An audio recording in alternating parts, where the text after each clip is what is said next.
And here we go. Alright. Put the phone on silent. That might help. Okay. Alright. So when we last left you guys, you had continued your excursion into the area below the Lucky Bones, the old Thieves Guild hall that Lictor Octavio had told you about, being unreported and secret as far as the government was concerned, as a possible new place to set up shop for your rebellion's home base. Going down there to investigate and clear it out of squatters, you encountered a cult of the Whore Queen Mahathallah, and it turns out that the cult was in fact led by none other than Luculla Gens, the kindly proprietor of the Sweet Tooth confectioner's shop, who evidently packs one hell of a magical punch, because you guys are still kind of reeling from most of that fight, but you have her and two of her remaining cultists unconscious and locked up, and you also managed to find down here that she was responsible for kidnapping the preteen twins from the Eudemus tenement, who were very, very thankful for their rescue, and Icar has taken them back up above ground shortly before curfew and taken them to the Tooth and Nail to get them a warm meal and a place to sleep overnight, while the rest of you have taken to setting up prison watch duty for Luculla, and that's where we pick up with you guys. So, Icar, is there anything more this night beyond getting them food and shelter at the Tooth and Nail that you want to go through? Because I think you said that you had an entire half hour of stuff you wanted to do. If you can remember it. I did, but I don't remember it immediately. Okay, then you know what? I'll go with everybody. Okay, how is? What are you going to do now that you've passed them off? Are you going to come back down here? Are you going to stay with them? What? No, Icar was not going to come back down until tomorrow, the next day. I believe he wanted to make sure that the kids were locked in. That they had a meal and that they had some place to sleep for at least the night, because he wasn't going to take them back to the tenement immediately. Gosh, what did he want to do?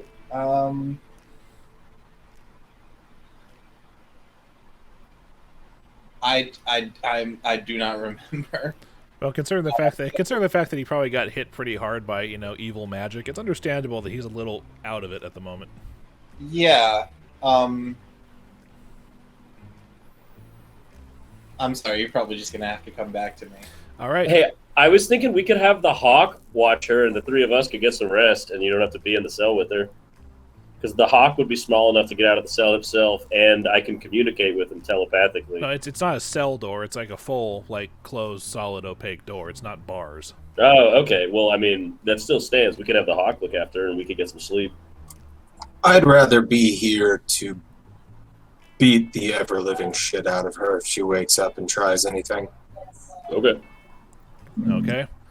Now, is this going to be I stay awake all night, or I'm in here in case I hear anything? I'm gonna use Cure Light Wounds, my last level 1 spell for the day, on myself, and try to get some sleep. Okay. But she's covered in chains. Is there anything else I could put on her to make it noisy if she wakes up? I don't know. Do you want to cover her in silverware or something?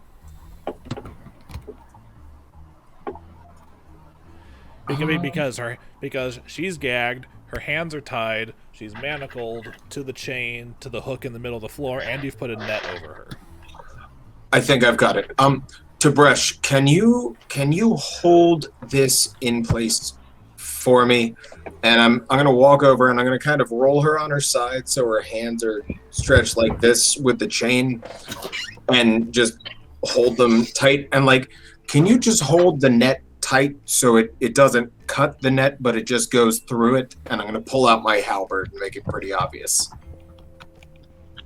I'm just going to pin her down. I'm going to take those chains. I'm going to stake it and just Just plant it in there, so if she tries to move, it's going to rattle all around her. Are her chains not already linked up in the floor?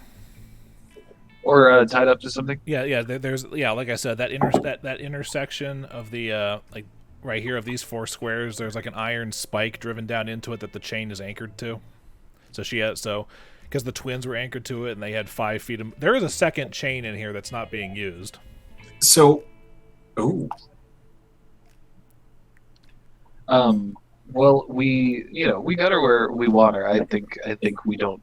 She's fine. She's pretty well chained up. Fine, and I'm still gonna drill the halberd down into the netting on the kind of outer side of her. Are you gonna be using the butt end or the business end? Well, don't I'm risk trying damaging to. the netting. I'm trying to accurately aim it at. So it's like it's a. So the halberd, it's got 3 pokes, and then like dull areas in between, right? What? No, that's a trident. Yeah, fuck me. The halberd is like an axe head and then a spear head. Blunt end. Blunt end, okay. Spiky end up.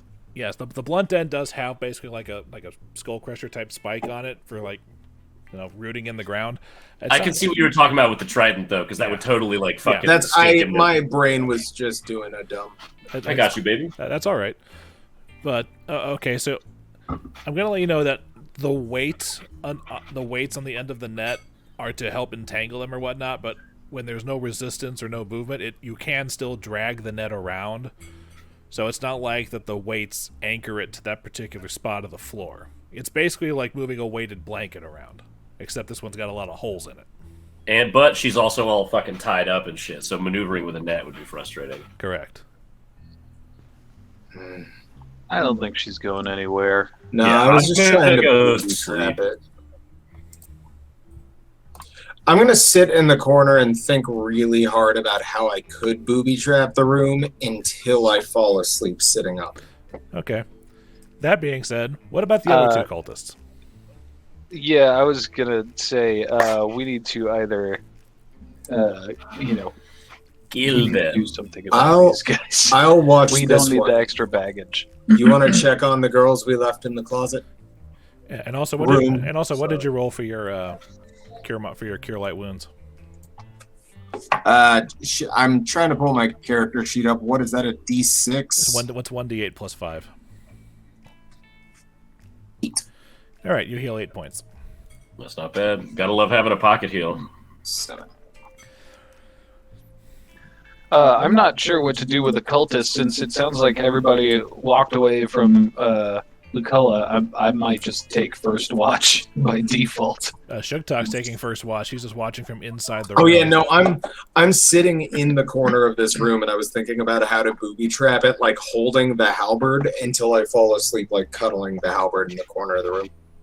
Okay. All right. Well, Tib'resh is gonna. I mean, I have to do something about these fucking unconscious dudes.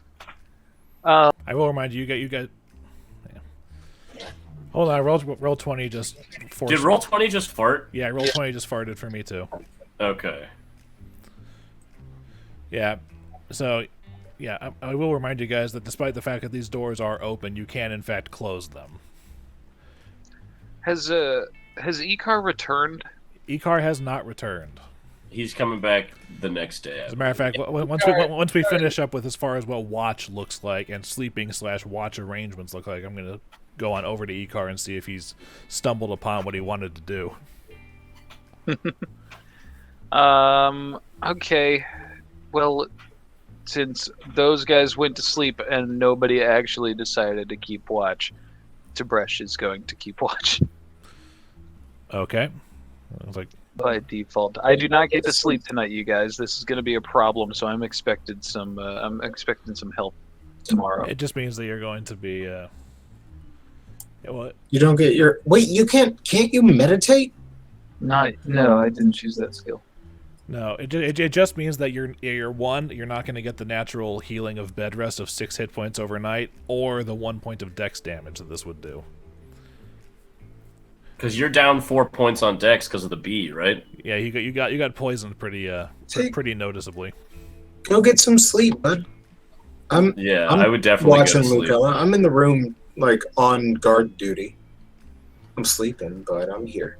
Oh, well, okay. I mean, if you say so, if you're gonna just sleep in the same cell, like, that does seem... You know what? I'm locking you in here. I'm gonna close the door on my way out. All right. I don't know if I have the ability to unlock this door. If we have, Isn't that pool of water with like slanted shit? It has leaning Yeah, in? there are it has booby traps it there. has spikes at the bottom. But we know how to get around it.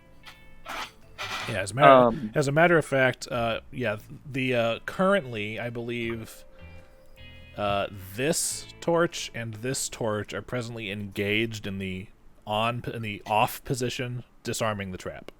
Oh, right. So we have. And you also notice that this one right here has the same lever mechanism. You know what? Actually, being extra careful, Tib'resh is going to set this one to on, and these two to off. That's where they already were. Oh, wait. Sorry, meaning engage. You said how is this? When it's engaged, if one of them is off, they're all off. When it's engaged, the trap is off, and the trap is off as long as one of them is in the engaged position. Okay, never mind. I'm going to turn. I'm going to make these two on, and leave this one off, just in case Lucella becomes problematic. Okay. And then I am going to take my rest, as I have been informed that it's... Oh, wait, no, we have these fucking unconscious guys, and I'm the only one who knows that. No, you all know it, but you're the only one who's dealing with it, uh, unless Flickie wants to help you before he goes to bed. I mean, should I just like torch the room? We got them locked up. Let's just lock up this door, leave them in there, and we're gonna deal with her and Lucella in the morning, because we're really messed up. That's fair. I could use the healing and the spells. That's why I fell asleep cuddling a halberd. It's like I was at 17, just like... Some of you got stung, all of you got negative energy, and a few of you got unholy blighted. It's been a night. We need some rest. I punched those guys pretty hard, so I'm pretty sure they're going to be out there already chained up, uncomfortably laying, I think, like, back to back on the floor. It's actually kind of adorable. But I'm going to lock this door behind me and go and sleep here. Okay. And I get some fucking rest. Alrighty then. Roger, what's Icar and doing now that the twins have been offloaded? I do remember what Icar wanted to do. Good. Icar was going to let Tenebrae take the wheel, and Tenebrae was going to head back to the coffee house and the nest under the coffee house to talk with Lictor Octavio about the fact that we have this really like pimped out locked door and no way to open it. All right. I remind you that the door, it said it was sealed by the Order of the Torrent, and they had their armored fish insignia on it. So right, that's why he's going to Lictor Octavio. All right. Know how to unlock a fish door. Yeah. Upon hearing this, he says, That sounds like a Torrent seal. I've never had the cause to use one myself, but it's essentially establishing a locking mechanism on a door and then applying also the arcane lock spell to it, which... Do you know why your order would lock a door like that? If they did that, it was probably a strategic position for it, like a choke point, perhaps. Well, I'm just wondering if it is something you would use to lock someone out, or you would use to lock something in. Well, that's what I'm worried about. I believe lock something in because Lictor Yell and his accomplices, instead of fully clearing out the rooms down there, chose to lock it off to come back later because we found that they wanted to loot the place for personal gain. It's why they were expelled from the order. But then paperwork and whatnot fell through the cracks. It was an embarrassment, and we never got back to it. So they closed it off just because they wanted to keep whatever was inside safe and secure for themselves. Octavio, it seems like you gave us a really nasty piece of laundry to clean and fold. You know what? That's fair. So you know what? I will, out of pocket, see if I can't find a spellcaster in town to come and take care of the arcane lock for you. Well, just do some inquiries now. I don't think we're going to be opening that door tomorrow. We have some unfinished business with the current tenants. But if you would ask around, and if you find someone who is a specialist who's willing to look at the door, I'll talk to you tomorrow and we'll organize when and how they're going to come by. Because the more people who know about this, the less secure it is. So if we're bringing in a specialist, it has to be someone we can trust, or someone who is willing to be, blindfolded and tossed down some stairs that they don't know where they're going to wind up. Okay, a secondary option. If I procure a scroll of Dispel Magic, is there one of you who could perhaps use it yourselves? I would wager that our Master of the Arcane could probably manage that. Okay, I'll spend a couple of days looking for such a scroll, and perhaps someone who can take care of the lock as well. I feel confident about the lock. It's just the arcane matter that I really don't have any control over. The lictor snaps his fingers and says, 2 scrolls. I think there are 2 spells that could get over this problem very easily. I'll try to find both of them in the coming days and deliver them to you. Very well. Enjoy your night, then. I'm sorry to have bothered you at... What time is it? Like 10:30 at night, probably? By the time you got there, probably. And yes, you're very used to sneaking around the city at this point. And also, most of the Datari are still kind of going around the old Kintargo district, so the patrols are a bit slacker in Is that because we fucking fucked up that alleyway? Well, this is Tenebrae doesn't linger around long enough to hear the guards chattering like every stealth game where you hide over the guards and they're complaining about, Honestly, the bat could come and fight me right now. Yeah, one of those deals. Yeah, he doesn't hear any of that. And Tib'resh, I believe if it's not Star Day, it's Sunday. Is Sunday just called Sunday in this world? Yes, it is. Huh. Because it's the day of the sun. I mean, I get it. It fits. Just like tomorrow is just like the day after is Moon Day. All right. Well, after Icar speaks with Lictor Octavio, he is going to go find a bed to sleep on. Fortunately, there are rooms below and above the coffee house. That's true. Is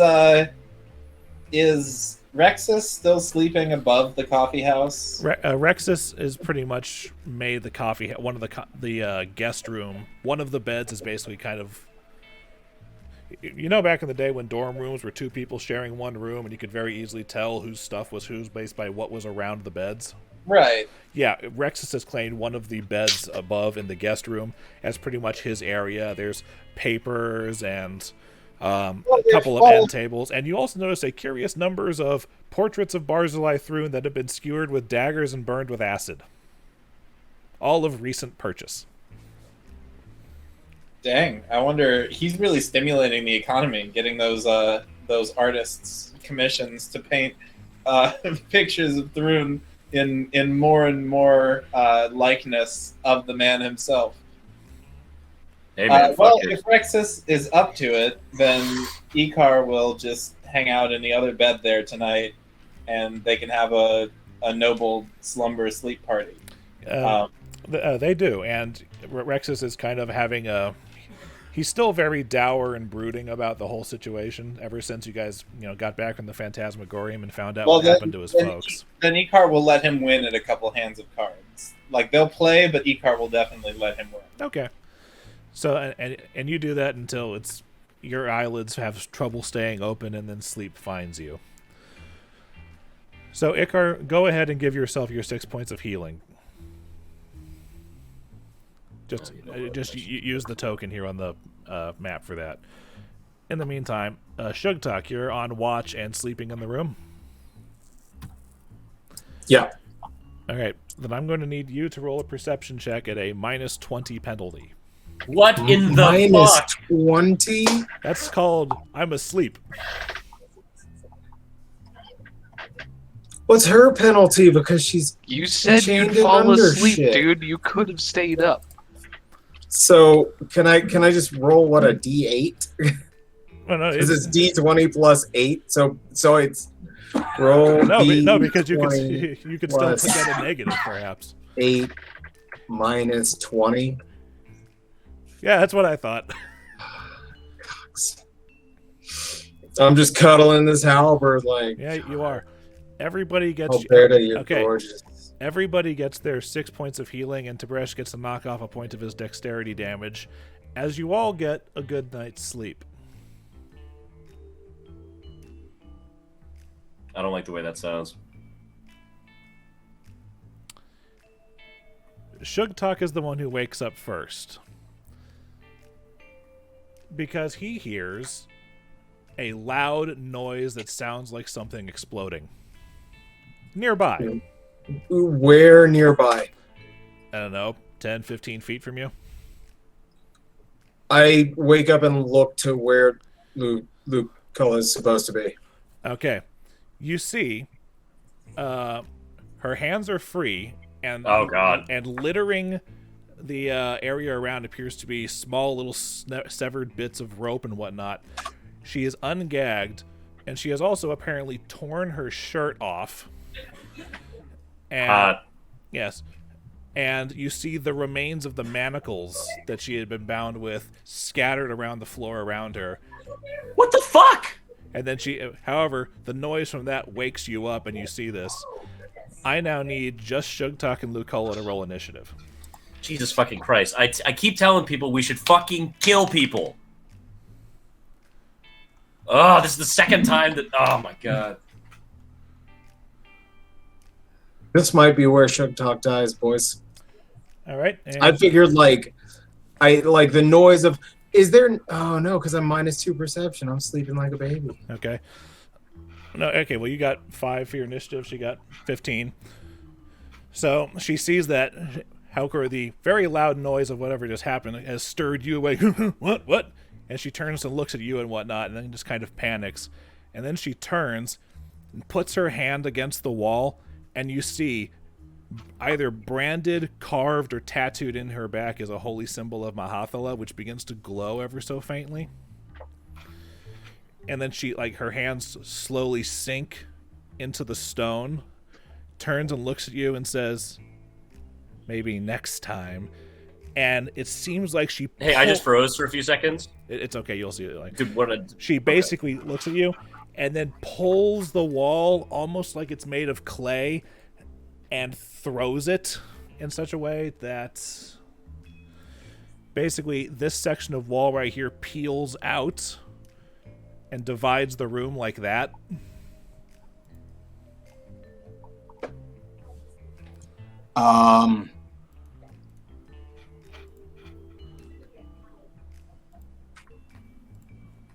The doors are closed.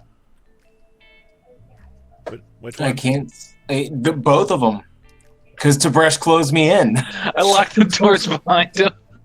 So I am locked in here, so I can't send a raven to the boys saying, help. Just scream at us. Yeah, knock on the doors. We're still a corridor away. Aren't you the one who's obsessing about knocking doors off? Yeah, I was about to say, how thick does this wall that's been thrown in front of me look? I hate you so much. I want to say... I mean, it's hard to tell. You're seeing one side of a wall. Okay, so are we still in initiative? I mean, yeah, that's her turn. I break into a raging song. Okay, yeah. Bitch, bitch, and I'm just stomping and bashing my shield and screaming. Yeah, she cast her spell and she moved, so I guess, yeah. All right, you're doing that? Do we wake up when we hear his raging song? I don't know. He's behind 2 closed doors and around several bends of a hallway. And you're asleep, so your perception is -20. Yeah. Good thing to know. Going forward. Anything happen? Tib'resh and Flickie, roll me those perception checks at -20. -20. What's my perception? Can I roll perform to make it more awesome? There's only so much you can do. It's only so loud you can scream. I am in it. Functionally, the room has turned into an echo. 1 second. Like I am the bell of a French horn, just prepared to project sound out of it. Damn it! Tib'resh turns over in his sleep. So then I subtract 20 from that, and I rolled a -13. Okay, yeah. Okay, so eventually, Tib'resh and Flickie wake up. Wow. How long is eventually? I'll say about another half hour. Oh my god, dude. That's me trying to kick the wall in. Okay. Drop kicking. Well, I wake up and I stroll over to the room and I open the door and I go, "How's our best little prisoner doing?" And I kick open the door. Well, not kick. well, but, you have to unlock the door first. Yeah. Oh my god. I unlock the door and I open it and I go, "How's our favorite prison?" What the fuck, Sugtok? As you look inside, you see Sugtok just wailing with foot, with butt of halberd, with elbow, sometimes even with a headbutt or even gores and hoofs against what appears to be a large, like, hardened clay wall in the middle of this room. I'm gonna go around. Okay. As you go around and come into the cathedral, the wall where she was, I'm just going to draw it here. Hold on. Also, wait, before I go around, hold up. I need to talk to these men. I go team meeting. This is the second time someone has gotten away because we agreed not to kill them after I said we should probably kill them. Okay, someone got away not because we decided not to kill them, but because someone fell asleep on the fucking job. If she was dead, it wouldn't matter. In my defense, I was thinking about ways to better booby trap the room to better secure her down. And I mean, honestly, And you don't I expect someone did to pull the almost wall off die the wall. yesterday. I mean, it was a hard day, man. I was worn out. I woke up holding a halberd. I tried to get to her. She fucking pulled the wall out of the wall and separated me from her. We We got to start killing bosses. I don't know dude. how it could have been a better job done, but I wanted information from her, man. She had to take those kids for a reason. Are there more kids that they've scooped up? Look, I don't mind killing the wicked, but would we leave someone alive for questioning? Maybe we do the questioning before we all rest. I think in the future, I can see why that would be the better way to do things. I drink a potion of Cure Light Wounds.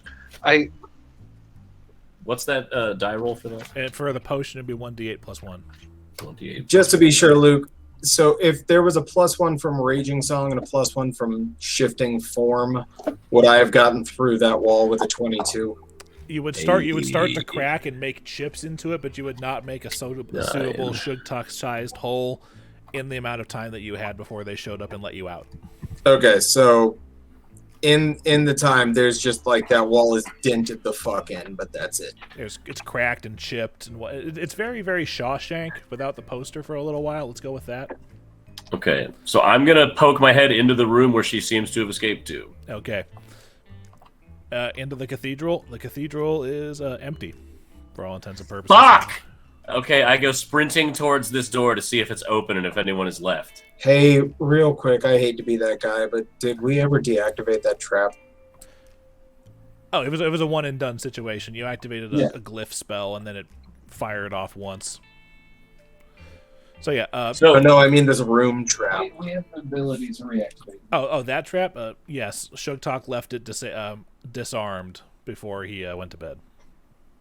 No, I didn't. Sorry, Tib'resh. My intent was, should she get out of control, you could run out of the room, had you been awake, and run past the thing and set off the trap so she couldn't move through it. But I guess she can move through whatever the fuck she wants. It's weird walls that the included. lady serving me blueberry tarts not a few days ago just walked through a fucking wall because my friend couldn't stay awake for the amount of time Okay, that he was real asleep. If quick. she's gone, what's the chances that she goes back to her shop? 0. Does she need a shop if she's eating children? Oh, right. We need to find out where those children are. Also, is this a She door might have over something here? hidden there. Oh, shit. We need to check on the other prisoners. I'm going to go check on the other prisoners. And what was Dillon's question? I'm going with him. Okay, so I sprinted across the room, assuming this was like a door or an exit. Is that what this is? No, it's like an altar. Okay, well, where the fuck?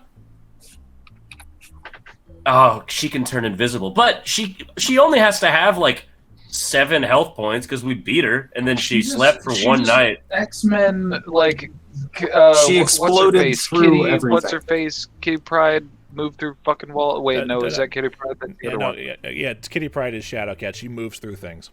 Yeah, that's it. I did it right. And to be fair, she didn't do that. She took the wall and basically peeled it away and created a new wall, basically repositioned the wall. Earthbending is what that feels like. Okay, I see. For lack of a better analogy, yes. Okay, so I see nothing. Oh shit! There's doors up here we didn't explore. Well, What if she went this way? the only door you have is the door with the Torrent seal on it, which is Oh, still wholly Torrent seal. closed. That means she's still in here somewhere, so we should stay by the stairs. When you guys get to check on the other prisoners, they are gone as well. How did they get out? That one's not my fault. Can we all just make a verbal agreement to not go Kill to sleep people? with prisoners? That's not what I meant. We'll stop leaving them unattended while they still have information that we need.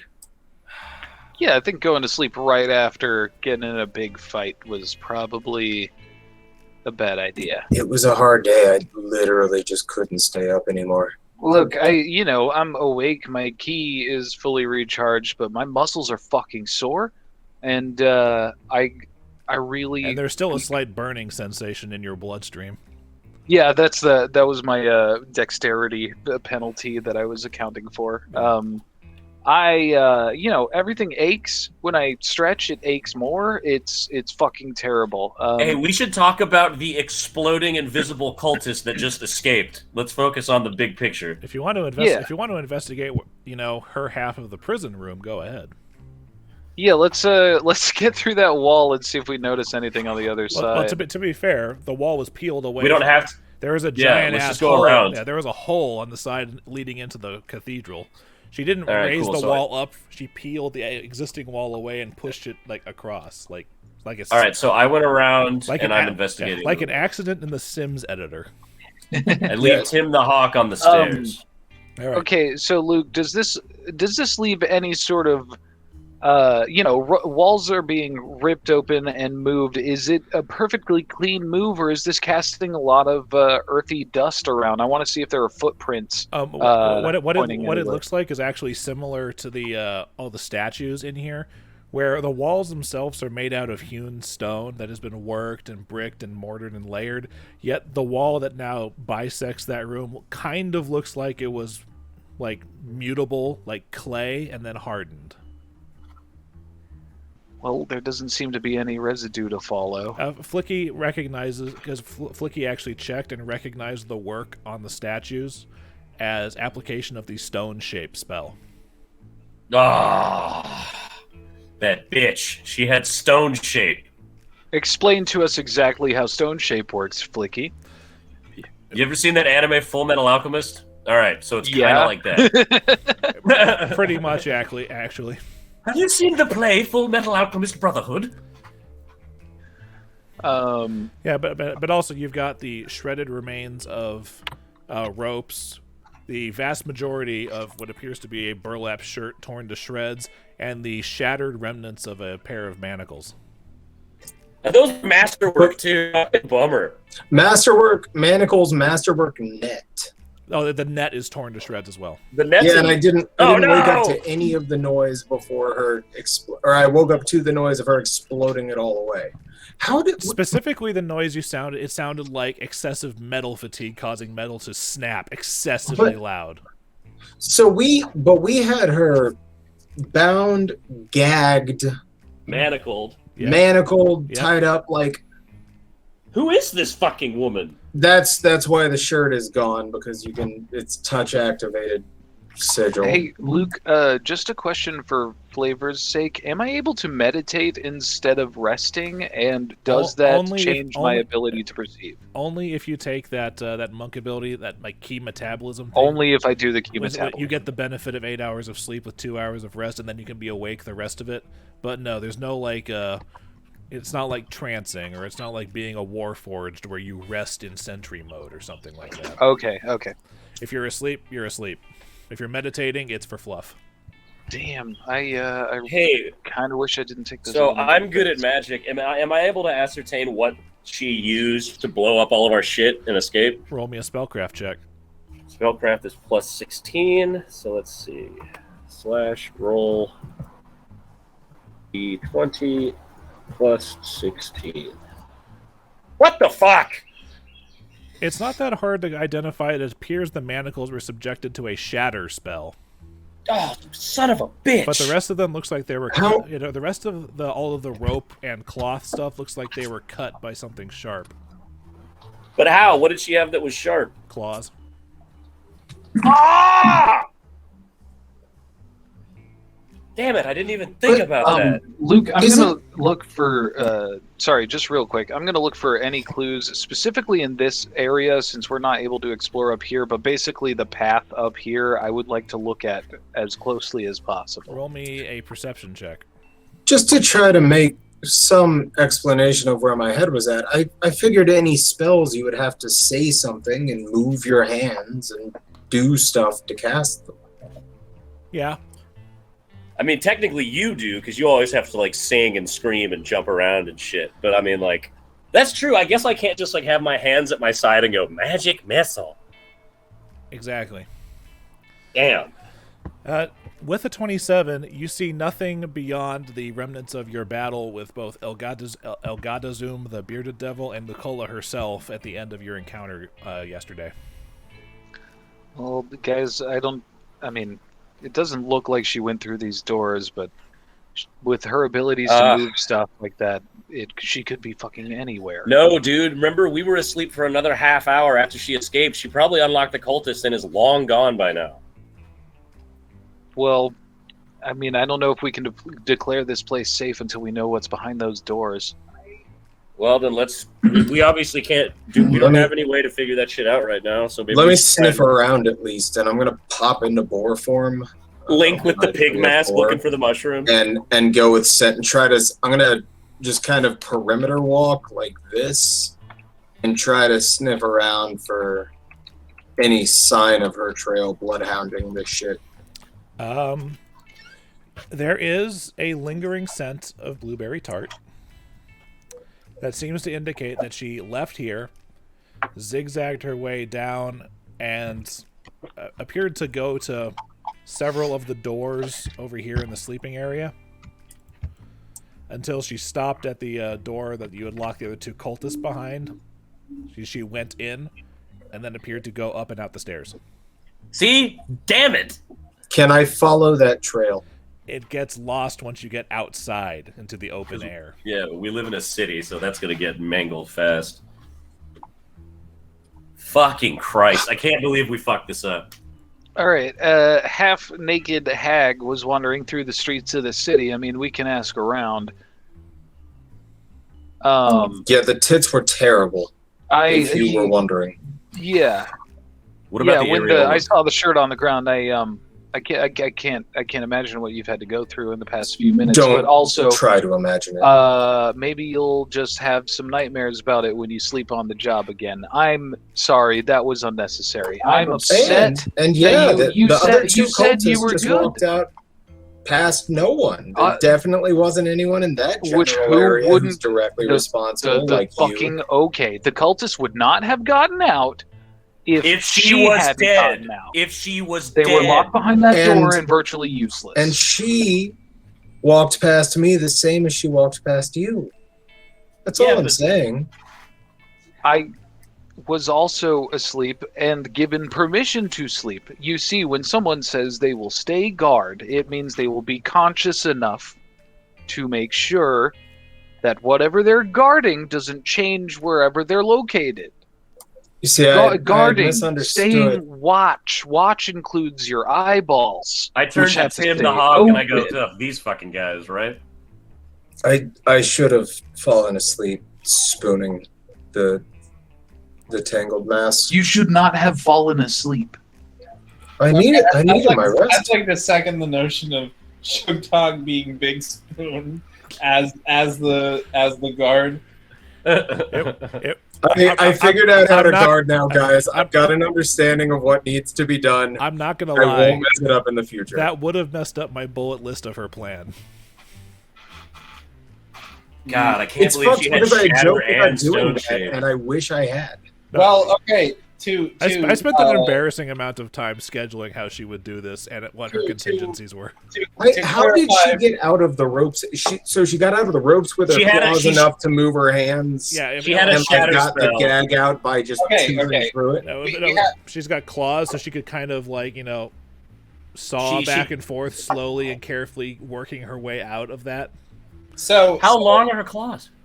Long enough to be considered weapons. to clarify for Dillon, Yes. she's probably a cleric. Clerics can prepare any of the spells that are available to clerics when they prepare their spells in the morning. So she probably, after she rested, having been tied up, chose to prepare. She went to Shatter. bed a lot sooner than you guys did. She chose to prepare Shatter, so it's not that she has like a finite list. She can take any cleric spell that is available to clerics and prepare it. when Oh, she that's has cool. Daily preparations. That's pretty fucking cool. That's how clerics work. By the way, the amount of cleric spells that don't require somatic and verbal components is maddening, so I had to figure that part out first. I'm pretty sure Shattered, it takes a verbal, a somatic, and a material component. Where'd she get the material component? Or divine focus. Oh. That's Did like we not take her focus away when You when did. we- You did take her. You did take the unholy symbol that she wore around her neck, but Sugtok saw that She she has a also tat has of one it. on her back. Oh, she's got a tattooed focus. Yeah, her back started glowing, and then she peeled a wall off the wall. That's expensive to get a he's a cult leader. It makes sense. Counts. I guess you don't have to pay the cultists if you just promise them eternal damnation or whatever she's promising. It was a horror queen, so it was probably more eternal. I'm gonna Pleasure. hit the stairs and see if anyone outside has seen anything. All right, you're gonna have to roll me diplomacy to gather information. Okay, that's just I'm gonna pop out of boar form and +2. follow along with him and kind of go the other direction 19. up the street. Okay, you roll it as well. Yep, diplomacy. Yeah. Yes. Tib'resh, what are you doing? I am going to go to the sweets shop and check out the area. I am going to attempt to enter the sweet shop. I don't know if it's locked up. It is locked. Damn. I'm going to look for points of egress. There appears to be only the front door. No windows? I mean, there's some windows, but they're not like slide open windows. They're like I built a window pane into a solid wall type situation. They don't open, and the windows themselves are still intact. Right, okay. Shit. Is the street that I'm on quite busy right now? Why does it It's- say I you have don't know 2 what time feet? of day it is. It's well, since it's morning and you guys have gotten around and it takes some time to gather information, I would say that it's probably Oh, by the time you get out there, 9:30 ish, and you guys are going to spend at least an hour gathering information, which is also going to factor in how I take care of what Icar is doing in the morning, or Tenebrae in the morning, I guess, whatever. How long did I spend looking for? Can you take us back to the world map just so I can see it? Incoming.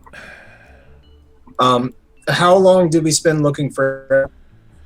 Roll me a d4 for gathering information, because that's how long it's supposed to take. And okay, it was Yes, finally a low roll. it was Star Day. It is now Sunday. Hey, I rolled a 2 also. All right, it takes you 2 hours to find that nobody has seen anyone matching the description that you speak of. Fuck. Okay.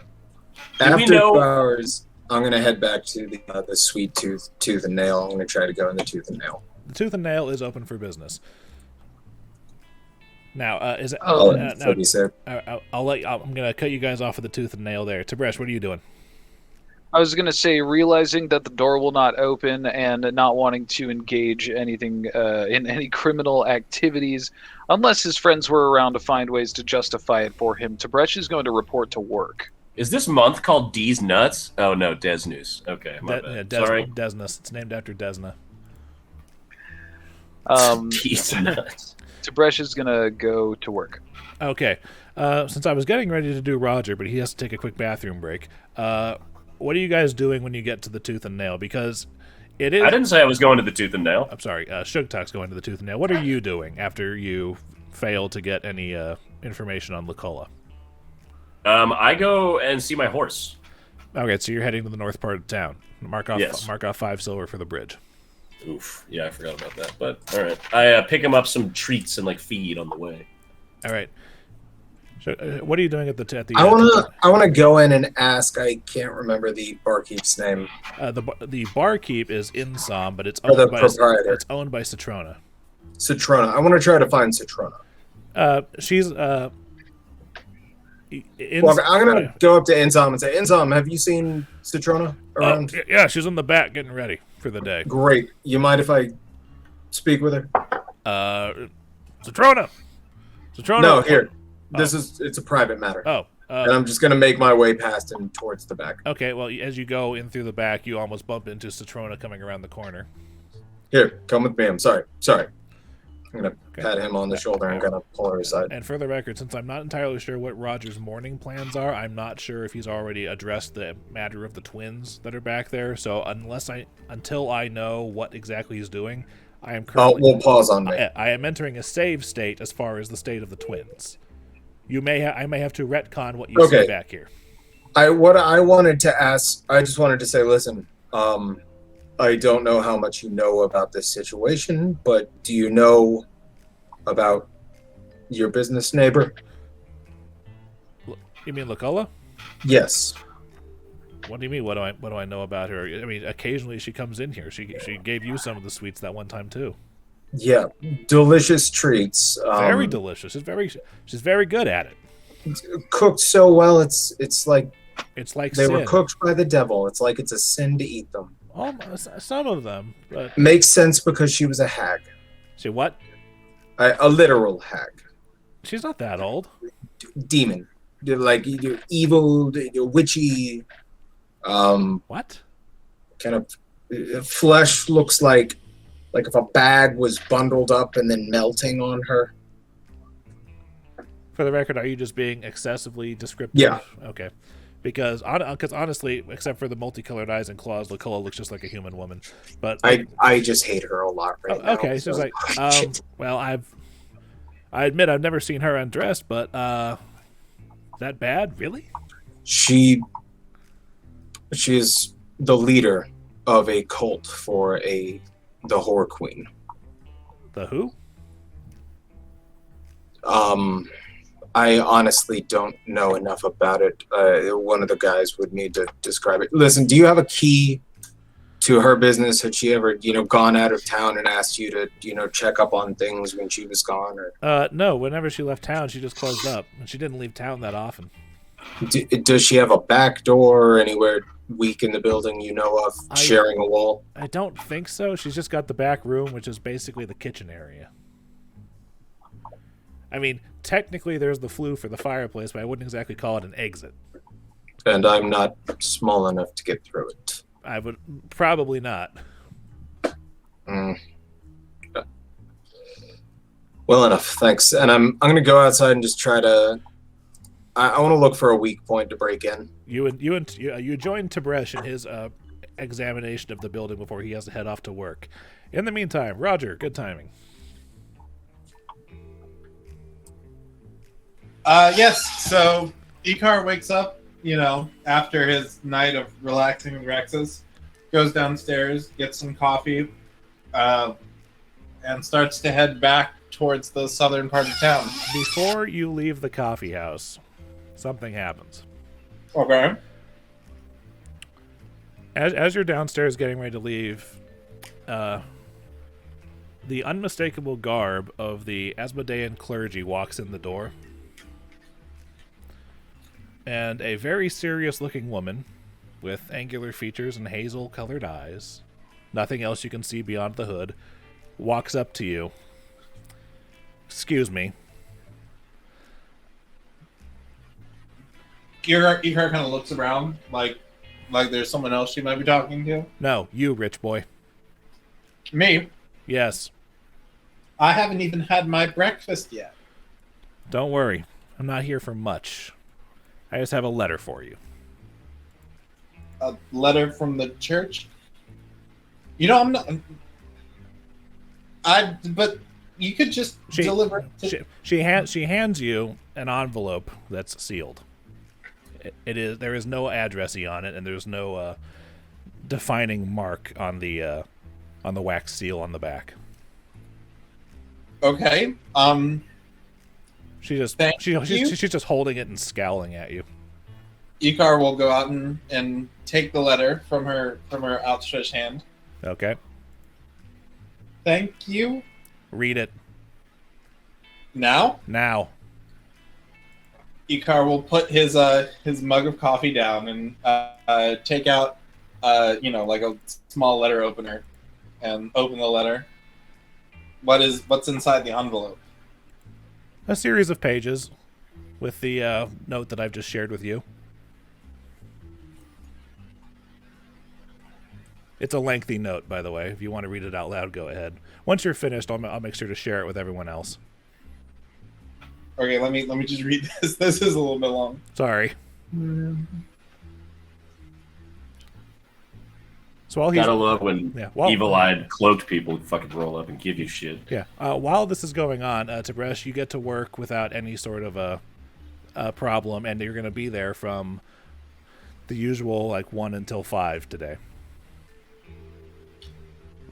I look, because I am still suffering from my penalties, I look quite uncomfortable and say, "Hey, Ruba." Long night. Yeah, hard night. Yeah, actually. You ever get sweets from Luculla down the street? Yeah, you sent me a couple last week. Yeah, pretty good stuff, huh? It's delicious. Well, I ran into Luculla and she was in a very different mood from the last time I saw her, and I'm in a lot of pain, so I'm do my best today. Just know I'm not that shaky. I'm having a hard time. My blood hurts. My blood hurts. What did you inside. drink last night? It wasn't drinking. It was. You hung out with Luculla, and now your whole body. Hung out with Luculla. She lost her shirt and went through a wall. Well. Oh no, that's she's not my type. It's god damn it. Anyway, just give me a bulleted list of what we need to do today. I need to go. I just need to work very simply today. I'll give you the repetitive stuff. Here, I need you to write this forward 30,000 times. Oh jeez. Okay. I'm kidding. It's only 300. Okay. All right. Thanks, Luculla. Thanks, Ruba. I'm sorry. She's on your mind, is she? Do I need? There's a lot going on. You're going to be distracted at work. I won't be distracted if I begun to fully explain this. He'll never headache. forget that night with her. Yeah, she's got some crazy tattoos on her back. You wouldn't believe. Enjoy it while you're young man. It was so good I almost died. Tib'resh silently works for his shift. All right. Roger, did that give you enough time to read the note? Yes. Icar will take it, sort of crumble it up, tear it, shred it by hand, drop all those shreds in his coffee, and then take the coffee over to the mantle of the fireplace and pour it on it. This is what I think of your letter. I'll make sure to pass that along. You I'm do, so interested. but not before I get a nice suit. Of course. If you'll excuse me, I have things to do. And she turns around and storms off. He wipes his ass with the letter. This is what I think of your fucking letter. So yeah, I need to go find the boys. All right. Well, I'm heading back towards the Tooth and Nail on my horse, taking a leisurely stroll on the way back. Because I'm petting his neck. He's a big old boy. I'm rubbing his head. It's going to cost you another 5 silver to get back across the bridge. Hey, man, bringing the horse with me. That's fine. I found nothing in my investigations with Tib'resh. You did not find anything worth it. It's a shitty little like corner store type setup. Hey, 800 copper would be how much silver? 80. 80. Okay. If there's a bank on the way, I'd like to change out my coppers for silver. Temple of Abadar. All right, cool. I do that on the way. All right. Yeah, you can money change whenever you want there. So it's all literally 10, 10, 10, 10, base the 10, money? base 10 system. Yes. Yeah. We're not using Ethereum coins, please. Yeah, the bank is not Gringotts. The money actually makes sense. We've got something called Bitcoin. Okay. All right, sorry. Yeah, but that's what I'm doing. I'm on my way down. Okay. So Sugtok is at the Tooth and Nail. Tib'resh will be at work by the time Icar gets to that area of town. And Flickie, you leave after leaving the bank. Where are you headed? Where's the bank again on the map? It's the Temple of Abadar. Let me get the thing. It's The big circle? No, it's right. It's this small sort of like red right shape. here. Okay. The big circle. The big circle is the Temple of Asmodeus, but since it's so obvious, I haven't felt the need to label it yet. Excuse me. No, I feel that. The I'm just gonna. seems evil. I'm gonna take that kind of coastal road, just wrap around to like here, and just go to the Tooth and Nail because I figured that's where we'd meet up. All right. There's something resembling a lunch special at the Tooth and Nail by the time you're going. I imagine Sugtok is currently busking or something, either in or out of the restaurant or tavern. Actually, before he got there, so I didn't see any particularly weak points, but the front is a window. The front has a window, yes. I want to chill on the side of the street and wait until nobody's around and elbow the window and break it. Make me a stealth check. Would it be stealth or perception? I want to try to wait until nobody's around. No, you're waiting until nobody's around. The stealth check is to see if you can break the window without being noticed. Oh, by no one that's around? Wouldn't Can that- I? It's not a matter of nobody being around. It's a matter of sound carrying. And you can only tell if people are out of sight. Wouldn't that not be necessarily like if they're not around. Wouldn't that be a sleight of hand check? I'm considering the noise involved. I'm using the stealth aspect of it. Okay. Neither one's good for me. I actually prefer stealth. Wow, we've crammed a ton of shit into only an hour. I know. This is fun. I enjoy this. Okay. Okay. You walk up. How exactly are you smashing the window? Are you using fists, using hoofs, using a weapon? I want to stand kind of with my elbows down on it like the side of the pool and try to wait until nobody's around and just kunk elbow it. All right. There's a very sound as you spiderweb the glass, and the tip of your elbow has gone through. Fortunately, you're wearing clothing and whatnot, so it's not exactly Gonna cut you. not badly. You take a point of damage for this. Okay. Is it kind of stuck and wedged in there? No, if you pull it out, the scraping is going to be what causes that point of damage.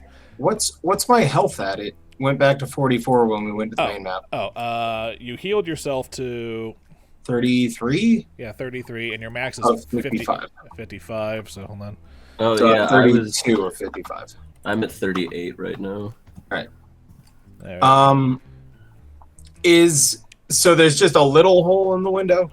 I think I'm at 38. Or is the glass like the glass? There's a little hole in the center of it, and the pane by itself is about 2 foot by I'm at 2 foot. 37. It's spiderwebbed as all hell. It's not going to take much to knock it out. Great. Then I'm gonna try to just with the tip of it that went in, push a little more and weave down to try to clear out the hole in like a squared shape. Okay, yeah, you can do Like that. knock it out. Yeah, you can do that. And this particular pane is within reach of the back side of the door. Awesome. After doing that, Kitty. Flickie hasn't arrived yet, right? Flickie It's has still just me there. Flickie has not arrived. This is what you're doing while he and Icar are in transit.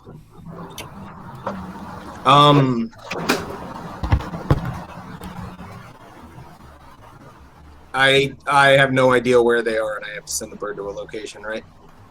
Yes. Whoop. All right, and I'm gonna roll backwards into the window hole that I just made. Make me an acrobatics check.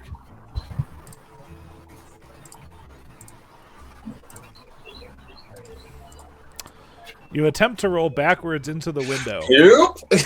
You get stuck halfway there, so you're kind of on your back with. Well, like a scuba diver dropping off a boat. I'm like a seesaw, like a human seesaw. No, yeah. It's like the scuba diver going off the boat, except you get stuck on your back with your legs kind of wedged underneath the the divider of the window pane. Tell me I roll up while he's doing this. Like, please tell me I get. And I see Sugtok's legs like flailing out the window, and I'm like, his legs aren't flailing because they're like. Because he rolls. Am like I this. stuck in the window? You are stuck in the window. What do I roll to try to get out of the being stuck in a window? Roll me a strength check to basically kind of, like when the Hulk rips his shirt, you're going to have to do that to the window panes and the window frame. I need you to roll me a strength check. So roll D20 plus 5. 11. You are still stuck in the window. So I'm stuck in the window flailing when Flickie gets there. Wait, hold on. You guys ever see The Good Guys when Yes. when what's his face punches That through the movie's window so and immediately funny. slices his wrist open? The nice guys. Yeah. That's such a good movie. dude, that movie did not get enough praise. That shit was so fucking funny. Ryan Gosling killed that shit. It was amazing. But no, you're still stuck in there, and fortunately, I rolled low enough that Flickie does get there before any guards see you. Flickie, I roll up. Flickie sees an ass and some feet stuck in a window. Oh no, I was going over backwards. So I guess he sees my dick and legs flailing, just like crotch end. If you were going over backwards, you've basically got. If the window pane like this and whatnot, you're going through one of the spaces in it. You're on your back is like here, and your knees are stuck up here. Yes. Okay, so he sees back of my thighs stuck in the window. Yeah, back of your thighs, your ass, and your feet. Kind of. Okay, squirming in the window. I kind of roll up and I'm like, is Sugtok, is that you? I'm going to Flickie? Yeah, hold on. Let me get something real quick. And I reach into my bag to pull out my little notebook and I sketch this because there aren't pictures yet. And I just want to have this memory forever. And we know that I'm good with pen and paper. So Help me, step bro. I'm stuck. Flickie sketches for about 5 minutes, and you realize, it's taking him a while to get this thing. And then, Can I try to break out again as he's sketching? You can break out. You can try to break out again as Icar shows up, because he gets to see this too. 22 to break out. I'm trying to kick my way through the window pane and backflip. Icar shows up first. So he shows up to me still stuck but then I kick through it and do a backflip. What I see are Flickie and Sugtok burglarizing. No, I'm sitting on my horse drawing this. Okay, so you're an accomplice to burglarizing. Like That's for trying to land on my feet after breaking through if I do. Like trying to stuff Winnie the Pooh through the hole. Oh yeah, it's kind of like that, but way more amusing. So Flickie, what is Flickie doing here? Sugtok is like trying to force his way back through the window and like do a somersault. Flickie has a picture of me before you arrived. Yeah, I found. No. Icar gets there, sees you stuck, sees Flickie drawing, has his comment about being an accomplice to a B&E, and then you flex a little bit more, and you appear to have loosened it up the last time you did it. It opens, and you fall, continuing backwards, into the store, basically rolling over a small little tray of cupcakes, and then landing headfirst on the floor. I'm gonna walk up and peer through the broken window and be like, "You okay, buddy?" Icar is gonna see if anyone heard that. I want to look for the nearest blueberry pastry. I leave my horse outside the window so no one can see that it's busted. Okay. Roger, Icar does not see anybody appearing to move in any sort of like hurried official capacity towards here. Okay. Sugtok, you do find the blueberry pastries that are in the case on the counter. They appear to be yesterday's. Yeah, I yell at him to grab me some. I want to punch through the counter and grab 2. You do. Here, grab me one for Tib'resh as well. He's gonna get off work. This will be good. It'll be bittersweet for him, but this will be good. Yeah, hold on. And I want to look for one that's glass Hold on a free second. for Tib'resh. Hold on a second. If we're here, and Tib'resh is I thought Tib'resh would be watching the. Who's watching Lucala? Oh, you weren't here. All right, dude. I wasn't here for what? All right, so Icar, what had happened was... No, I Right. okay. So I said we should kill her. I'm just going to start with that. And now, Sugtok We had went to her sleep in the room with her. Not We close had enough her for her to get him, but manacled. We had her tied up with her hands roped and gagged. We had masterwork manacles on her. We had a masterwork net over her, and I had a halberd jammed in, holding the net in place. And then, she had giant claws and cut through it, and I almost died yesterday, so I fell asleep a little bit. yeah, I'm not as mad as Okay. Sugtok about sleeping. Okay. She escaped. She And pulled then- the wall off the wall and Yeah, escaped. she basically exploded her way out of all of the shit we had on top of her. We were all asleep. by the way. Melded the wall to put me in a 10-foot room that I almost got out of before Tib'resh unlocked the room he had locked me in originally. Actually, Flickie unlocked I it. just- Yeah. I just want to say that Icar, I mean, my bro here unlocked it. Icar is just sort of nodding the whole time while he's listening. And A weird combination of nodding and shaking his head. Cherry on top, the cultist got away too. Well, the way I see it is, we don't get the chance to question her, but I And guess she's alive. Well, yeah, but she's not in our hair anymore. for now. But if she comes back, I got dibs. Dude, if she comes back, we gotta be just as careful. We killed half her cult. If I were her, I would get as far away from the city as possible. Because she knows the instant that we sniff her around town, we're not gonna give her a second shot. So Well, I figured we could look around and hear. let's try to look at this positively, okay? We don't get to question her. But honestly, she hadn't opened that door, so she probably doesn't know anything about what's on the other side down there. And if she gets out of town, that gets her out of our hair, and she stops abducting children. So I see this as an absolute win. Yeah, so let's just keep our ear to the ground for child abductions, and if that happens, we know who it is. We have been doing that, so I think we'll be fine. We killed her demon friend, and didn't we fight a devil? We killed half Bearded her bastard. or we killed half her cult. We knocked out the other half. This is fine. Okay. And we got a new hideout. I'm glad you took this Although- in stride, because I figured you'd be disappointed in us. I mean, I am a little concerned as to why all of you went to sleep. Well, I called dibs on sleep first. Just put that out there. I I was the didn't first one really to say it. mean to. It was just I haven't been beaten that severely in a very long time, and it Okay, took well- more out of me than I thought. Yeah, Well, she I kicked the think we shit can out of I think we can all learn from this. If we're gonna take prisoners, we need to keep watch, especially if they're spellcasters. Yeah, more gotta watch help than us- finding gotta help them us everywhere, that man. people underestimated what Flickie can do. Yeah, that was They let fun. him they let him get all of his spells back while he was sleeping. Okay. I will also remind you that the kids are still at the Tooth and Nail. If this is the point when Icar is arriving, the kids are still at the Tooth and Nail. I thought so. Oh yeah, because Sweet Tooth is next door.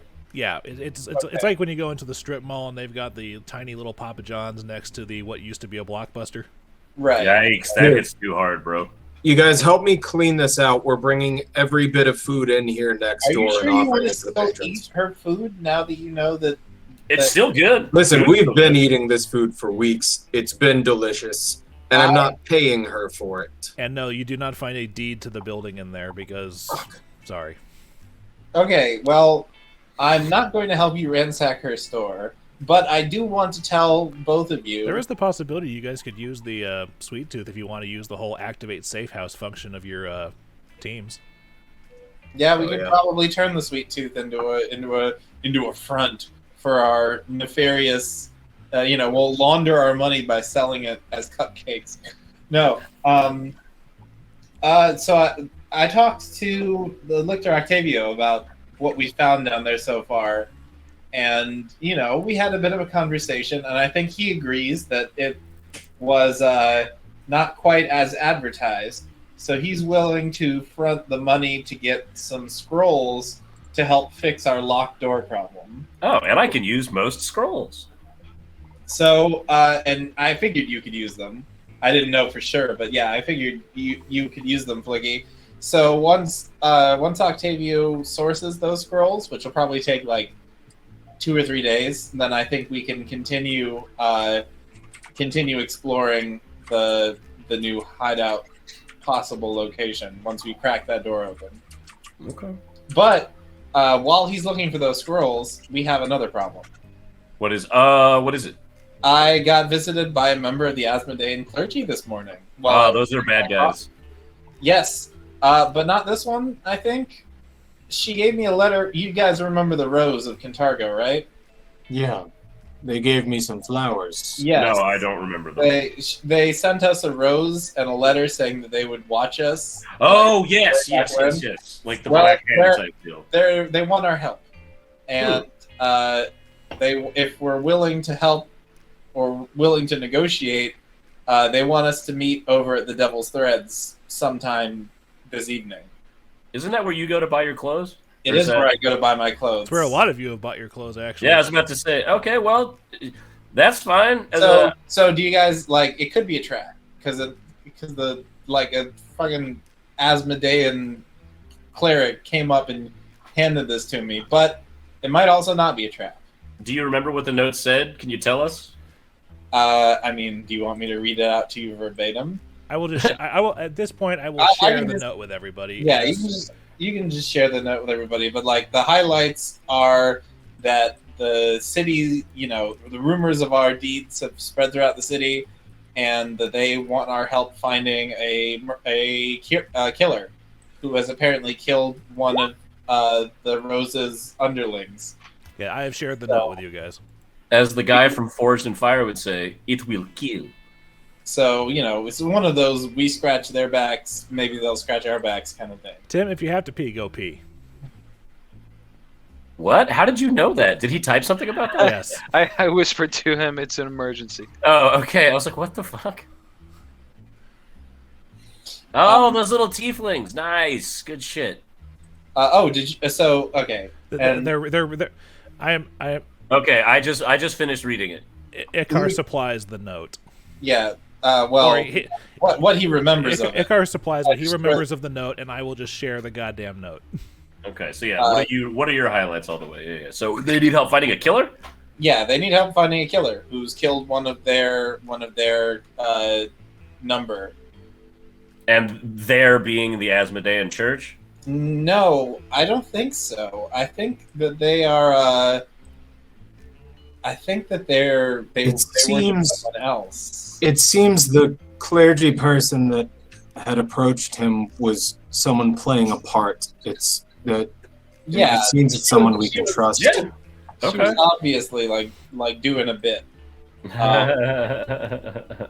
So we need Tib'resh for this. Naturally, I don't think if it is a trap, I don't think we want to go into it underpowered. No, absolutely not.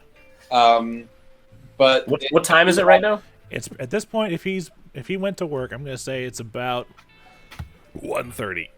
Okay, so he's still got like 4.5 hours. Okay. Yeah, because Roger had or Icar had his meeting with this, and then working his way around town, while the rest of you were busy gathering information. Or failing to gather information. And if you need something to do to pass the time, I remind you of the twins.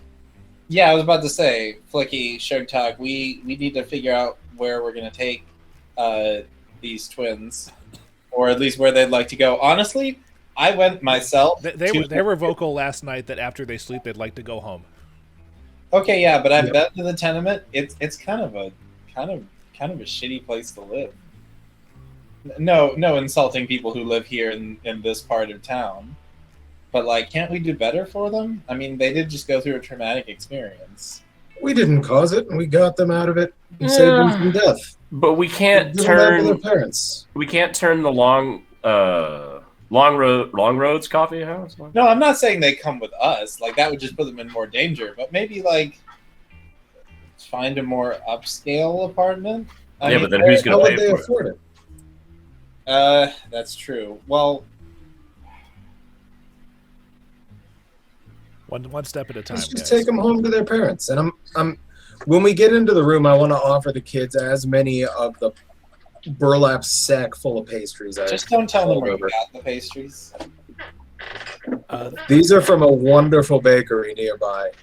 Help yourselves. Oh yeah, that is kind of fucked up. It's like feeding a chicken nugget. They do smell tasty, and they both take 2. What? I guess they each take a tart and the fantasy equivalent of a bear claw. An owl bear claw. An owl bear claw, yes. I guess we can just take them back to their parents. That's fine. Do they have parents? Oh, of course they have parents. That's who asked us to find them. Yeah. Is that who asked us to find them? I thought we just heard it as a rumor. You followed up on the rumor and met with the parents. Yeah, we followed up the rumor and met the parents and interrogated. I didn't meet their parents. I met the lady who runs the building. Yeah. Oh, yeah. Flickie and Tib'resh are the ones who actually met the folks. Mm-hmm. Okay. Well, yeah, I guess we can just take them back to their parents. And, it was some solid RP. Have them... Well, shit, I've got a big-ass horse. They can both hop up on my horse, and I can walk alongside and take them back to the place. Sure. Just ask the kids if they're ready. Let's not push them. But if they're ready to go, then all right. We've been ready since this morning. Okay. Well, you guys want to hop on Big Sebastian, and we can take you home? Angus kind of looks nervous, but Fenio's like, "Yeah." And Fenio, he clambers up. He's not exactly as tall as it's necessary. I give him a little help. You know what I mean? With the all right. And then I asked the one who looks nervous if he's ever ridden a horse before. No, that's more his shtick. Oh well, you don't have to ride it. It's just to save your guys' legs. I'll walk. I haven't done enough walking lately. Okay, then I get on the horse behind the other twin, and I got the reins. You get up with Fenio. Yeah. All right. All right, and I take them home. You guys march on over to the tenement. As usual, Nurla is sitting there on the porch in her rocking chair. And fortunately, Flickie and Icar have made good impressions on her before. I mean, she does not recognize Sugtok, but 2 out of 3 means it's like, "Oh, it's good to see you lot again. Is there anything I can do?" "Oh, I see you found our missing tenants over here. Welcome back, boys." They've been through a lot, so let's just get them upstairs. All right, go ahead. They know where they live, I hope. All right, you guys need anything else, or are you good to go? They charge in up the stairs, back past you guys. Okay. I am gonna follow them up, try to talk to the parents. Oh yeah, I want to talk to the parents. I tie up Big Sebastian on I assume a horse. Well, I know better than to let those 2 do the talking, so I guess I'll come along. All right. He brings up a good point. As you guys are heading up the stairs, you actually hear them like wailing on the door, like, "Mom, Dad, Mom, it's us, it's us!" And as you guys get up there, the door opens up, and the parents see them, and the kids just charge in and basically bowl over their dad.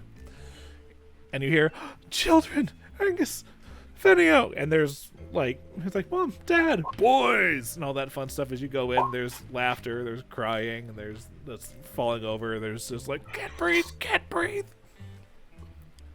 And that's when you guys get to the open door.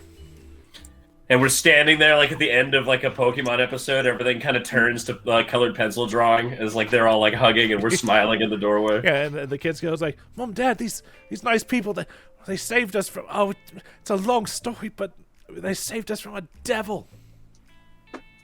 And the parents, Morton says, he look up at you and goes, "Oh, hello.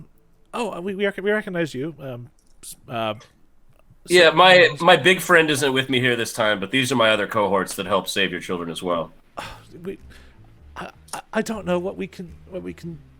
She's just like she's still like hugging both of her kids, like looking over their heads at you and whatnot.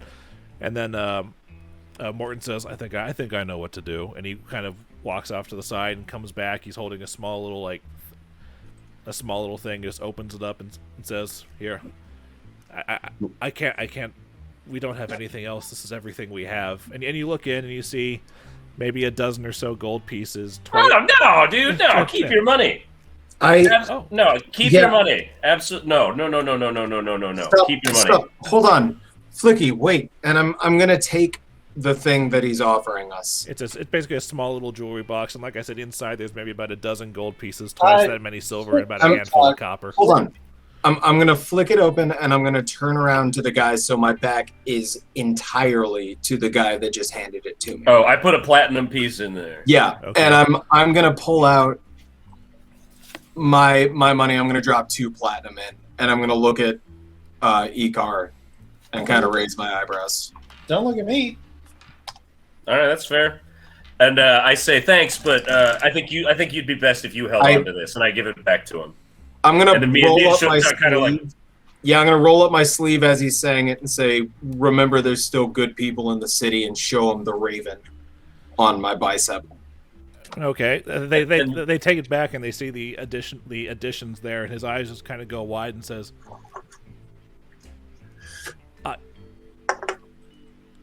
"I'll tell everyone I know about what you've done for us. Everyone." Just keep your kids fed. Also, Take care of these boys. instead of money, there's one thing you can do for us. If you hear anything at all about any weird happenings or goings on, anything like that, feel free to visit, send a letter, anything to the Long Roads Coffee House, and odds are we'll be able to help you out, and it'll be for the good of the city as well. The mom looks up and says, "We'll do just that." There's tears running down her cheeks. She's turning all red. There's a little bit of snot coming out of pretty much everybody's nose. Sorry, I just froze for like 8 seconds, and like everything you said came out in 1 second. So it was like 8 seconds of you speaking, and everything came out at once. Okay. So after I said, Everybody's tell us anything you hear if it happens. They said absolutely we will, and everybody's ugly crying. Okay, cool. All right. Well, boys, we've done some good here today. Let's On get out the of here. way out, I'm gonna and prestidigitate all of the boogers and goop off of their face. They don't walking notice. away. They don't notice, but you feel good on the inside. Yeah, I'm gonna walk away. So I imagine entirely my prestidigitation cleaned their faces, and we Icar walked is away sort of with them like happy. uncomfortably standing there between the other two, but he'll follow as the other two leave. Oh, wait. Before I go, do they have a window in their apartment? They do.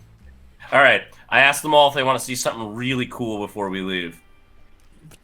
Well, I mean, sure, if you're offering. Yeah, check this out. I pull out my wand of Snapdragon, and I open Window's the not window. open. The window. Okay. I'm not going to do it in the apartment. Just burn their house down.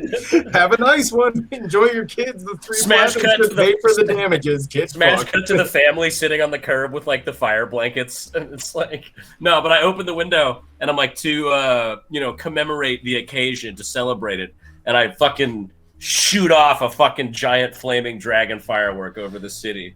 All right. Okay. So the firework. Remember, the dragon that it makes is only about as big as Vendelfeck, but it does not take a straight line. It zips and zabs and flies its way in that 5-foot area out the window over some of the roofs, and then. I was doing a little drum roll as he was getting it started to create like the One first for the spinning money, red two orbs for the with dancing show. lights for him to shoot it through. All right, you do that, and there's some applause from the family and some panic screams from the streets. I lean You're out and go, hey, fine. sorry. Yeah, but that happens, and make sure you mark off a charge from your wand, and I did. Now I have 49. and I'm looking forward to you guys seeing how many supporters that you earned from that. Tight. All right. Does anybody have anything else to do before Tib'resh gets off work? How late is he Yeah, working? we're all gonna do 5. the. He we're works all- until 5. We're gonna do the thing that you do when you have a friend who's working and no one else is, where you like go to their workplace a half hour before they're supposed to get off and loiter. Yeah. I work at Mellow Mushroom, bro. I Actually- feel that in my soul. How long do we have time-wise? You have until 5, so you've probably got about another 3 hours. How long does it take for me to craft one of the scrolls that I have? It'll take 2 hours if you're doing a lower caster level version. Okay, and it'll take about an hour to walk to Aruba's. No, Ruba is not that far away. Ruba's like right around the corner. Ruba's right up the street from the Tooth and Nail. I want to go to Aruba's and walk in and try to find an open table. This isn't It's exactly. What like is explain what the inside of this fucking place looks like. Every time Tim Yeah. goes to work, I just imagine a wall of books and a reception desk. It- So like I it- don't That's- know. yeah. what It's the place not. looks It's not like. exactly like that. But if I was to describe it as, every single time you see the downstairs area of Ebenezer Scrooge's place in Christmas Carol, where it's basically Too bookshelves and specific. desks. Too specific, but I get the vibe. Yeah, where it's basically there's just desks, bookshelves, and stacks of paper, inks, and wide desks that are themselves covered with stacks Oh. of paper. Okay, all right. I'm getting kind of like a fantasy library, like fucking kind of vibe where people are working all day every day. Kinda, but it's only about the size of an apartment building. Or The building or an apartment? An apartment. The building itself Okay, is about okay. the size of an apartment. God, so Tim's working in like a digga digga digga digga digga digga digga digga. Oh, dude, that's Pretty amazing. much. Like you walk in, you feel right at home because Unhappy. very, very, very unhappy. Flickie walks in and actually kind of feels slightly at home because of the musty smell of pages and books and all that. Yeah, wow. Sometimes you forget you're 140 years old and you spent a long time learning spells. Oh, jeez. All right. Well, In answer to your question, Sugtok, it's not exactly an open desk for rent because it's an active business. It's not like they're just doing this at the park. Yeah, but there's not like an open table anywhere. I mean, Ruba's willing to clear off an end table or something for you if you pay her 3 gold. Yeah, then I'm gonna go in and say, Aruba, hi. Hi, hey, you've never met her before. Five. How do you know her name? I haven't met you. I'm a friend of Tibresh's. Could I possibly give you, a little bit of coin and use one of your tables as I'm waiting for him to get off work? You're gonna wait here for 3 hours? Well, I've got about 2 hours of work to do, and I could And you decided to do it here. open a desk easier than walking home. Pretty easy way to support a friend's business. With that toll on Seems a the good bridge, idea. with that toll on the bridge, I understand, but it's still gonna cost you some three gold to use my spaces. That seems fair. If Wonderful, it's a deal. Use that one over there, and then she goes back to what she was doing. Tib'resh looks up with ink Tib'resh, get your spots friend on set his- up. ink spots on his hands and face and says, "Hey, Wait, she took the gold and still made Tib'resh do it? That's hilarious. Oh no, I'm doing. No, she's telling him. just She's telling him to renting a stop what table. he's doing and clear off a space for Sugtok. No, that's what I'm saying. So she took the money and was like, Tib'resh, go do this. She's the proprietor. It's her business. Yeah, I mean, shit, that's fair. She's like that chick from Bad Batch, Sid. I mean, Tib'resh works for her, but basically he's got bitch work. Yeah. Tib'resh, ink-stained and quite frustrated, clears off the table and asks, "Hey, what the fuck are you guys doing here?" Here, I wanted to be close to you. Roger, is Icar? And I'm gonna sit down and start crafting my scroll. No, Icar's not going to go loiter at the store for 3 hours. All right, what's he gonna do? That's a good question. Yes, Sugtok, you make one scroll. Icar would probably make his way to the war cage and see what kind of weapons they have for sale right now. Okay. Beyond. But out of character, what I'd like to do is like, add a +1 enhancement to the bladed belt. But I don't know how you feel about like adding enhancements versus having to buy new weapons. I am okay with the adding enhancements thing, and in fact, I think it's like it's been a while since it came up. But I think like 6 or 7 episodes ago, I said that if you went to a mage in the town, like for example, I think I recommended Chrysalie over at her tome store in Jarvis Inn. Yes. Okay. That yes, if you have an existing +1 enhancement or whatnot, you could pay the cost of the enhancement to transfer it, but from one weapon to another. What a shitty roll. So I couldn't just buy like a +1 for something. You'd want me to transfer it from a different. Well, actually, we have other +1 weapons that we're not using. I think you've sold the +1 weapons. The only +1 thing I think you have right now is a +1 breastplate. And, yeah. How do you roll a 4 on 1,000? Yeah, I don't think armor and weapons are going to translate together. Okay, yeah. Then... The +1 will translate, but since armor is technically cheaper per enhancement, you're still gonna have to make up the difference of 1,000. So basically, if you trade in the armor, it'll only cost you 1,000 to get the full the full thing transferred over.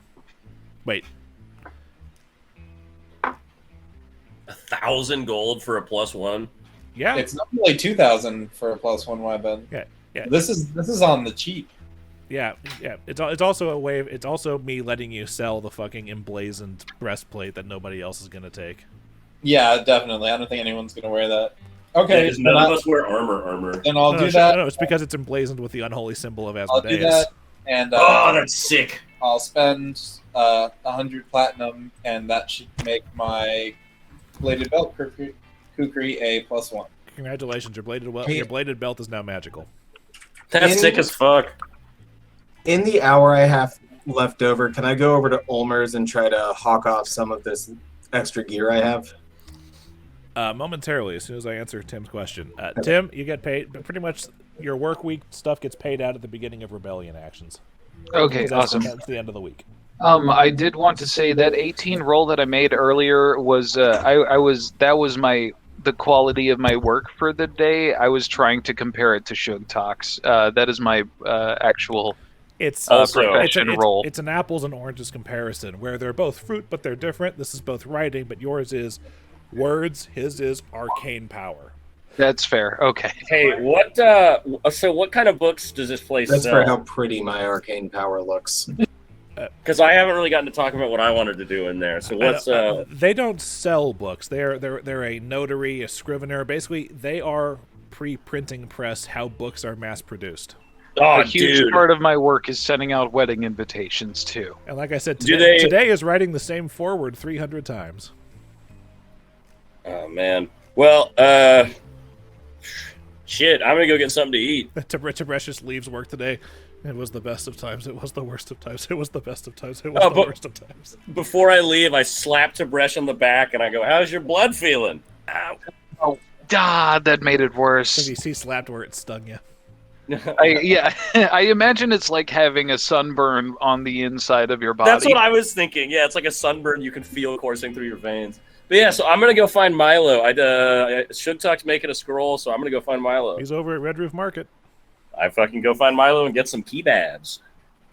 That's where I'm headed to. I don't know if you have anything for the in between. I really no. And Milo's there, and he's got his full lunch set up, which basically just means he's got a full array of meat. He's got a full array of seafood. He's got pretty much he's got the surf and turf and a couple of the vegan options, just because there are some people who prefer it. Okay, I use my friendship powers to remember what Sugtok's favorite kind of kebab is. You fleshed out this guy selling meat on the side of the road more so than some of the other NPCs. I just think that needs to be. I had to flesh this guy out because you keep going. How rich Milo is. So I walk up. I don't walk. I fucking clippity clop up to Milo, and I'm like, Milo. Yes, Roger, I am. It's like, Okay. hello, Mr. Flickie. Hey, man, I'm here to grab some meat for me and my buddies, man. All right, check out the spread. Let me get 2 seafood, 2 all straight up beef, and surprise me with number 5. Number 5 surprise coming right up. All right. All right. So you get you're gonna so you got 2 of the all beef, 2 of the seafood, and 1 surprise. Yes.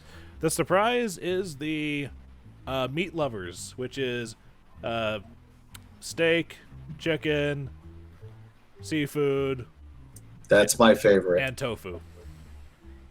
All right, cool, man. I appreciate it. I flick him the appropriate amount of coin. And sausage and a wadded up thing of bacon. Oh, there was even more? Oh, boy. I look at him and I go, hey, your favorite customer, Sugtok's going to love this. Mouth Wait, is literally watering. Do you right do you hope so. consecutively flip him coins, like, because you have to pay multiple coins for it? It's like 1, 2, 3. Yeah, this is going to cost you about 4 gold pieces grand total because the seafood's still at a premium. That's fine. In fact, How I many hand gold him pieces? 5. Okay. It was like, much obliged. Hey, man, you keep it coming and we keep coming. So I do what I can. If you were going to ask about prices, Sugtok, the market is constantly in flux, as Luke does not want to actually remember how much each kebab actually costs. Is there any way Milo may be interested in us investing a certain amount of money in his meat cart to get free meat forever? We'll discuss that later. Discussing it with Milo. all right, so I thank him. I hop back on Big Sebastian.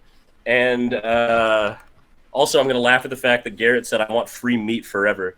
But so I hop on Big Sebastian and I make my way back to Ruba's.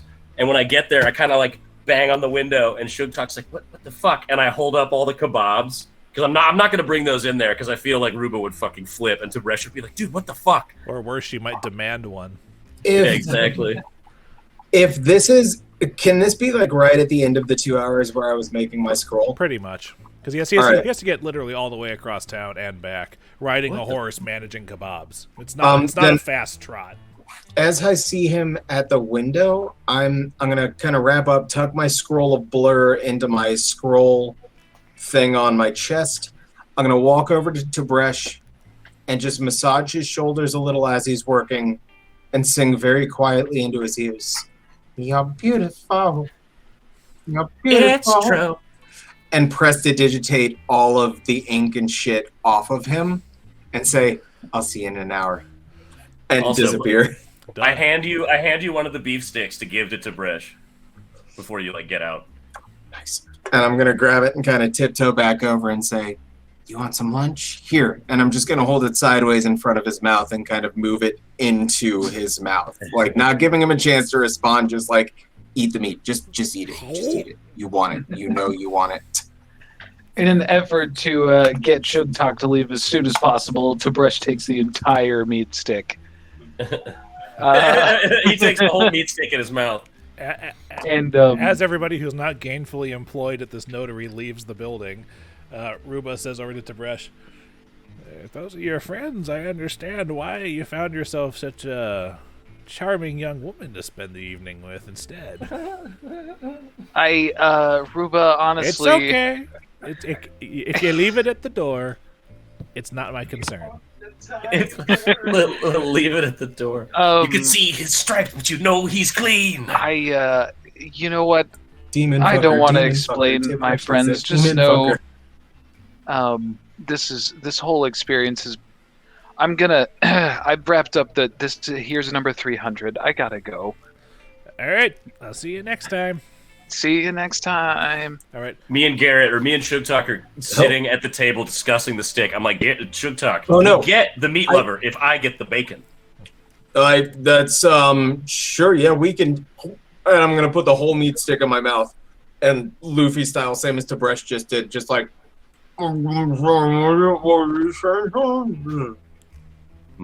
Okay, fine. I was gonna give you one of these, but not anymore. And then, even though I don't normally eat that much, I cram my face to prove a point. Saviors of the city, ladies and gentlemen. Well done, my friend. But in the meantime, in that last hour, I want to head over to Ulmer's and hawk my masterwork chainmail armor and my scimitar. The regular scimitar? Masterwork. Masterwork. Okay. Masterwork scimitar, masterwork chainmail armor. He will pay you 160 gold pieces for each. for each, so 320 total. Correct. Female armor gone. And also, Roger, where did you go to Oh. get your belt enchanted? You had mentioned the Chrysales? yeah, Chrysales. Okay. While you're heading over there, this is the first time you guys have actually passed this since it's happened. Right here, where the new red X next to her store is, that's Veritas Plaza, and that red X is presently where Barzillai has his dog housing set up, erected. And compared to the impromptu one that the Chelish Citizens Group did at that gazebo in the lake that you guys messed up, this one's got the whole 9 yards. There's like scaffolding that's like 20 feet high. There's 4 dog houses, 6 dogs. There's members of the Dotari. There's members of the Hell Knight Order of the Rack, and there's a crowd. At this point, it seems like a small crowd, but basically it's protesters booing them. But every time that the Dotari or the Hell Knights kind of bristle at them with their weapons, they calm down and back off, but they're making their displeasure known. This is where your guys have come to rescue every time you've used that action over the past several weeks. What the fuck is my mouse doing, dude? This is annoying as shit. Sorry, my mouse is just not fucking... Also, sorry, just while I'm there, composite longbow. A composite longbow. Heed to +2 strength. He'll pay you 55 for that. 55, so 375 total. Hey, I gotta restart my computer because the cursor is... I mean, I can't even explain what's happening. Well, here's the right thing. now. If everybody was wrapping up their stuff, I was going to say break before coming back or break heading over to with the Rose of Kintargo stuff. So this seems like a good time as any, unless anybody's got anything else to do. No, I'm just sorting out the loot so that it goes in there. We've got a lot of unidentified potions that we need to identify. No. All right, well then I will see you guys in like 15 minutes or whatever the deal All right, is. yep, see you guys like 8:17. We already split all our raw cash. Hold on, don't go in there because I'm currently editing it. Magic. If you try to mess around with it. Oh, I was just looking at it. Yeah, Okay. yeah. You guys grabbed Lucola's stuff, but you didn't. Can I ID. look at it, or is that going to bother it? Here, let me just finish real quick. Okay. And Yeah, no, I'll peek at it when we get back from break. You know what we know you should do? You should add another section for unidentified things, just so you A, know if there's something you have to identify, and B, a place to put it all. yeah, I can do that. Wait, see you in a sec. All right. Because, yeah, listing the potions as, remove poison, 2 cure moderate wounds, and 2 unidentified. No one's going to drink the well, someone might drink the unidentified potion, but... Yeah, I can do that. Give me 1 second. All right, you do that. I'm going to go pee and top up my I'll water. put it at the top of the list. All right. Anyway, So are we just waiting on Timbo, or what's up? At this point, yes. Roger has gone through and tidied up the loot page, and he's also added, if I'm not mistaken, a trophy section. Trophy section? If you find any loot that you feel might be better served as a trophy, like I think he's adding that that. I haven't hit the submit button on it yet. Yeah. Okay. But I was gonna put it at the very bottom to like stuff that we didn't want to. Like I was thinking we would keep the Amber and Jade face mask and we could like put it up, as a trophy. Hey, that ring of protection I got was the magic ring from Luculla, correct? Yes. Okay. Well, all right. Then I'll go ahead and put it to you. What about the cloak? Has anyone taken that? The cloak was another cloak of resistance +1. I've already got one on. No, it may have been, yeah, because you had one, so there was just another one of those sitting around. Whoever doesn't have a cloak could do that. And also, there's something here that I don't think we. Well, I think Dillon wrote it down, but Dillon also found a cloak of the manta ray. Yeah, he's wearing that. Can we give the potions of lesser restoration to Tib'resh? Can you have one of those? I mean, sure, if he wants to take it. For that dex burning. Okay. Oh. Also, I got a pearl. When he gets of power back, let me level offer 1. that to him. Oh, you I'll got make him feel better. Oh shit, that's right. You guys have potions of lesser restoration. So those 2 unidentified potions from Luculla were potions of lesser restoration. So you would recognize those. Okay.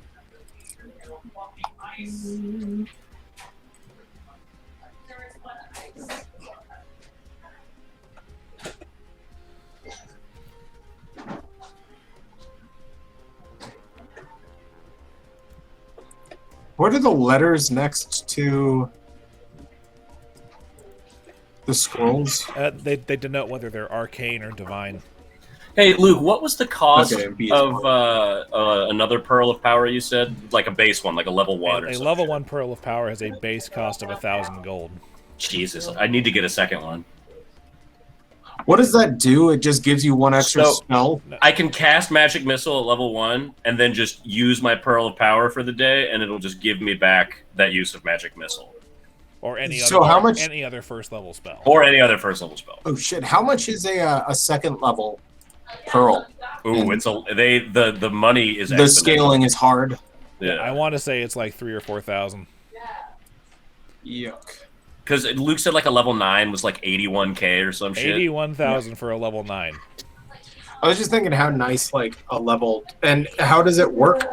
The Pearl of Power is only prepared spellcasters, so sorry, Sugtok can't benefit from it. But No, it's very strong. when they cast a spell from the associated spell level, they use the Pearl of Power and can reclaim any previously cast spell from that level once per day. And the Pearl of Power is not a one and done. You can reuse. Yeah, it it's once per day. Okay, so by my estimation, we still have not identified the 2 potions from the cultists, the 3 wands the cultists had, and the scroll that Lucella was carrying. Okay, I can identify all that shit. If you want to spend some of your time in this 3 hours doing that, I'll allow it. You've got time. Yeah, that would Oh, be that's that would be a useful way. I will pay Lucalla 3 gold for an extra table. You're gonna pay Ruba? who? Do you mean Ruby? You mean Ruba? Or Ruba. Sorry. She, I got Lucalla on the brain, same as Tib'resh, but I didn't. she will take it. No. Tib'resh was getting Lucola brain. That's the difference. Okay. Oh, Roger, I'm wrong. Those 2 potions from Lucola were not lesser restoration potions. They were something else. So there are 2 unidentified potions that she still has. Okay. Sorry. Can we say? They're different potions. You have not you have not seen this potion before, but they are the same type of potion. Okay, so they are the same type of potion. Can I retcon that after I forced Tib'resh to eat the meat stick, I made him wash it down with that potion of lesser restoration? Not unless I accept it, which... Here, just drink this, buddy. It's gonna make your blood feel better. I promise. You want this. Let me put it this way: if you're gonna drink if you're gonna try to force feed him something and he doesn't want to do it, it's gonna be an opposed grapple check, and you will lose. You will certainly lose. He accepted the meat stick to try to get me to leave. I'm trying to Tib'resh, trust me. I forgot we had this. It's gonna make you feel better. Just Look, drink it's this. fine. It's fine. Don't put it in my mouth. I will choose when to put it in my mouth, and you can just maybe get out of my place of work, please. I thought they weren't potions of lesser restoration. No, we had 2 though. You okay. already had 2. The reason I said they were was like, oh, you've got some already, so you would recognize them. Mm-hmm. No, it's. But here, you know. just drink this fine, and I'll leave, and I'm gonna sit back and watch him, and just closely watch for how he feels after drinking it. Okay, Tib'resh, do you drink the potion? Yeah, Okay, but hold on. Jesus Christ! I rolled a 4. You heal all your dex damage. awesome. How are you feeling? You feeling any better, buddy? You think the end of work's gonna hurt a little less? As you drink this, it tastes kind of like black licorice, so it doesn't taste good going down. But as it passes through your throat and whatnot, there's this cooling sensation that just starts to radiate throughout your entire body from the center out, and it's like icy hot for the soul. I was literally this was actual my flavor that I was gonna add to this. I was like, Tib'resh stretches and yawns loudly and flexes all his limbs and says, it's a icy but a very warm, hot, very icy hot feeling coursing through my body. That was While this is happening, I peel the bacon off the bottom of the kebab and eat the piece of bacon off the mighty meaty. Are you identifying things, Flickie? Yeah, Okay. sure. I have I updated. thought- I have updated the loot document once again. Which, by the way, the way the loot document works now, at the very top, there's the just raw cash and the list of unidentified things. All right, so I'm going to identify the unidentified things. All right, starting with the 2 potions from Luculla. Yes. Roll me spellcraft. All right, plus 16. Don't let me down. Oh, for identify, it's plus 18 because I get a +2 for that. 37. They are potions of bear's endurance. Sounds like something that our melee dudes could use. All right, what about the other 2? 2 potions recovered from the cultists. Roll. That is, by the way, my performance theater for dancing, moonwalking my way out, saying, "Your boys got moves." Oh, Healing myself for 10 with a cure light wounds. Okay, well, your perform check is not exactly moonwalking. You're just kind of walking backwards because you're not doing it very well. All right, I rolled a 26 on the 2 potions from the cultists. They are potions of invisibility. Tight. Right after Tib'resh says that, I do my dance. What about the 3 out wands? of the store, shuffling off my own feet, tripping the whole way out. 14 plus 18 is 32. Each of them is a wand of hold person with 8 charges remaining. Very tight. And then the last scroll. Let's see what it is. You know, how long does hold person last? 29. It is a scroll. It is a scroll of glyph of warding. It lasts until they break free, or I think maximum is like 1 minute per caster level. So who all can use these wands? Anyone who has hold person on their spell list, like their possible spell list. So I think Me. I think bards get it. I'm not certain. If bards get it, then Sugtok could use it. You can definitely use it. No. I And can take 2 and give 1 to Shattersong. Anyone else could try to use roll a use magic device check to use it. Okay, well, does Yeah, anybody... it's on my list. I'll take one. Okay. Groovy. I'm going to keep that scroll of Glyph of Warding, though. Make sure you keep track. I will let you know the scroll of glyph of warding is a divine scroll. That was 8 uses. It is not an arcane spell. Yeah, it's Bummer. So even if it was on your list, you would still have to make a use magic device check to use it, and you cannot copy it into your spell book. Matter of fact, I'm going to double check just to see if it is on his list or not.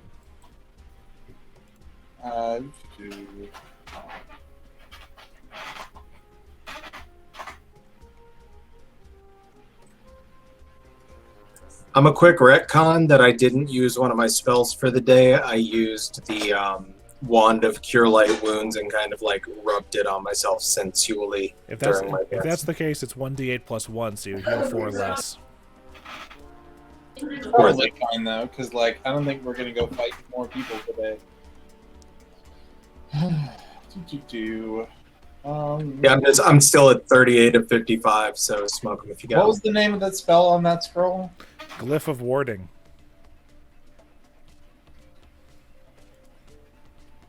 And it was a divine scroll. Okay. By my All right. understanding, yes. All of the Well, all the- even if it's on both, yeah, the cleric had it. So, unfortunately, nope, it's a cleric, inquisitor, and witch. So it can be an arcane scroll, but only if you're a witch. But glyph of warding is that thing that blew up in Sugtok's face when he tried to go in Luculla's room.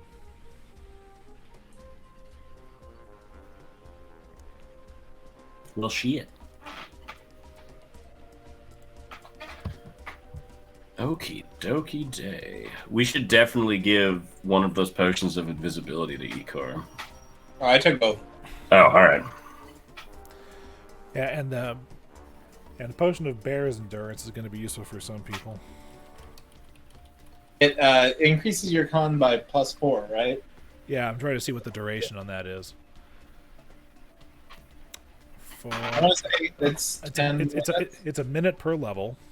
So potions are automatically level 1. So it's just Well, potions are automatically the lowest possible level, so it's a level 2 spell, so at the very least it's a minimum caster level of 3.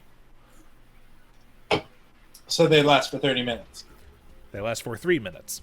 3 minutes. So 30 rounds. So take a drink before we're about to fight something big. So yeah, Icar should probably have one of those. It probably wouldn't hurt now that you mention it. Or if it did, you could take it.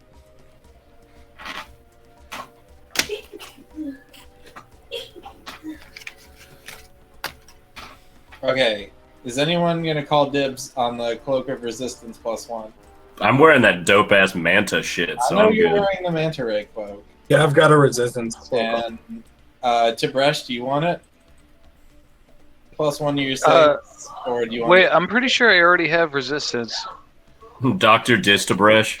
Yeah, I think I can't remember exactly, but I think maybe Sabo had a Cloak of Resistance and you took that. The Warden. Yeah, I'm sorry. I don't That's okay. have it It's Cloak on my of, list. Cloak of Resistance +1 is like one of the most common magic items that NPCs have because it's just that good. Well, I'll probably take it before the next fight. No one else will. Well, But for I mean, now, yeah, I will just leave it realized un- it's not gonna. Right now, I'll leave it unclaimed. That shouldn't really interfere with my stuff if I wear that. Okay. I don't mind if it's just- Make sure everyone reads the trophy listing at the very bottom.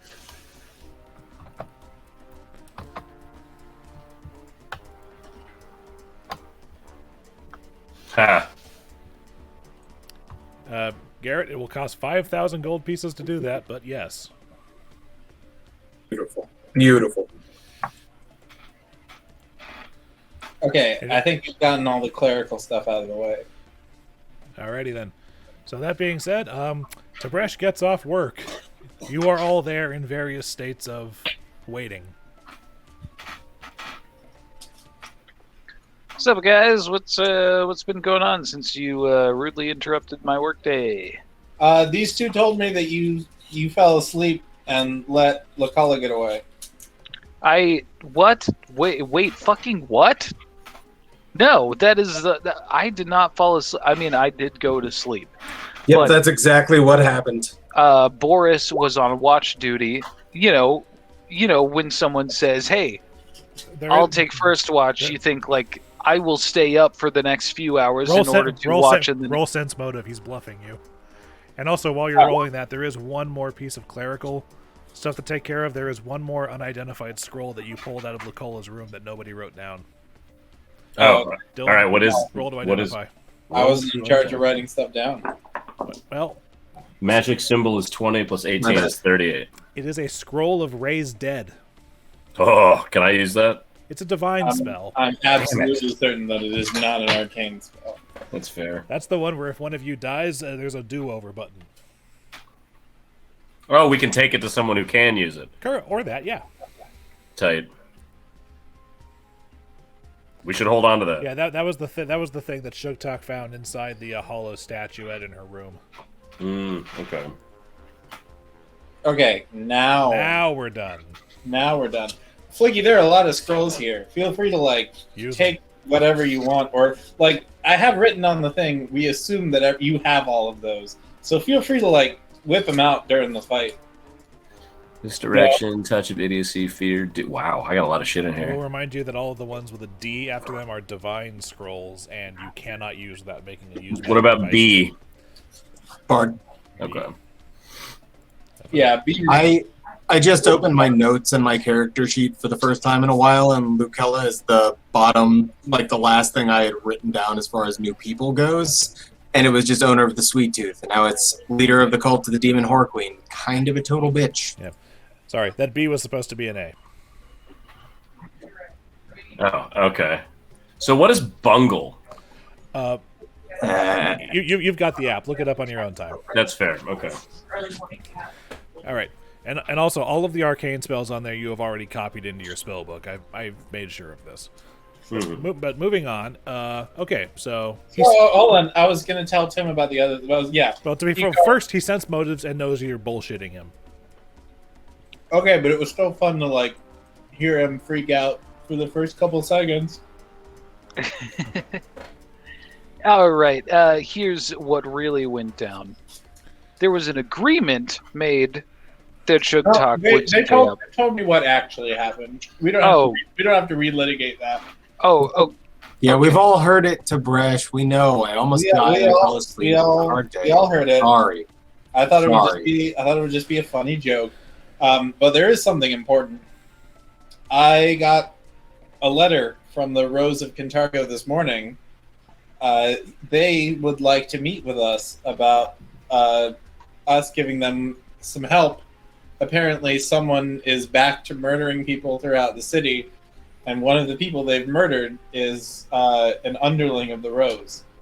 Didn't we already take care of a murderer? How many murderers are there in this city?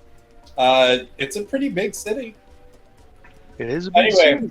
I count 4 in the immediate circle. if you are okay with it, the Rose, whoever they are, invited us to meet them at the Devil's Threads, and I implied that we would do it sometime today, but we were waiting for you to get off work. Oh, well, I wonder if they've got anything that could suit a humble monk like myself at the Devil's Threads. I mean, not that we need any other excuses. You know, I've just been thinking about switching it up. I feel like I just wear this same outfit all the time, and it's very dirty. Is it the same outfit, or do you have like 2 or 3 identical outfits? He's No, poor. I cycle through them, but maybe maybe it's time to, you know, I could switch up my style. Not that we need extra excuses to go to this place, you know. No, but you absolutely need to wear something a little bit more. Okay, well, I'm a humble man. I don't need fine It's clothes. not about humility. It's about having confidence. And It would be nice to have something else to go about a different part of town and not look so out of place, at least. Exactly, it's practical. Now let's get you Tib'resh with the V-neck all the way down to his sternum. Now It's all just light cottony cloth. I don't know. It's very now I'm just breezy. imagining Tib'resh wearing the Borat swimsuit. The mankini. Mankini. There's a lot more to it than that. I'm thinking like luchador costume, like the That's good. silver super brief, super heroic. Oh, you get to dress like El Santo. Oh my god, it would be amazing if we got him like a luchador mask. That would be incredible. The Tib'resh. Find magic I want- mask items for future. That's loot funny. drop. Fuck Okay. you, Tim. Please. Preferably one with a stretchy material that, you know, can conform to like tusked faces. Oh, I thought we were talking about for Tib'resh. I'll Never see mind. what I can find. No, I thought we were talking about Tib'resh. Yes, but then it became a possible item, and I was like, I want to be the Luchador brothers, the Luchador Tusk Bros. What if all 4 We of will us fucking got wreck. luchador-themed outfits? And we were saving the city in Would like just silver and Raven gold luchadors. face pads. So what? It's like a Mexican Sentai show.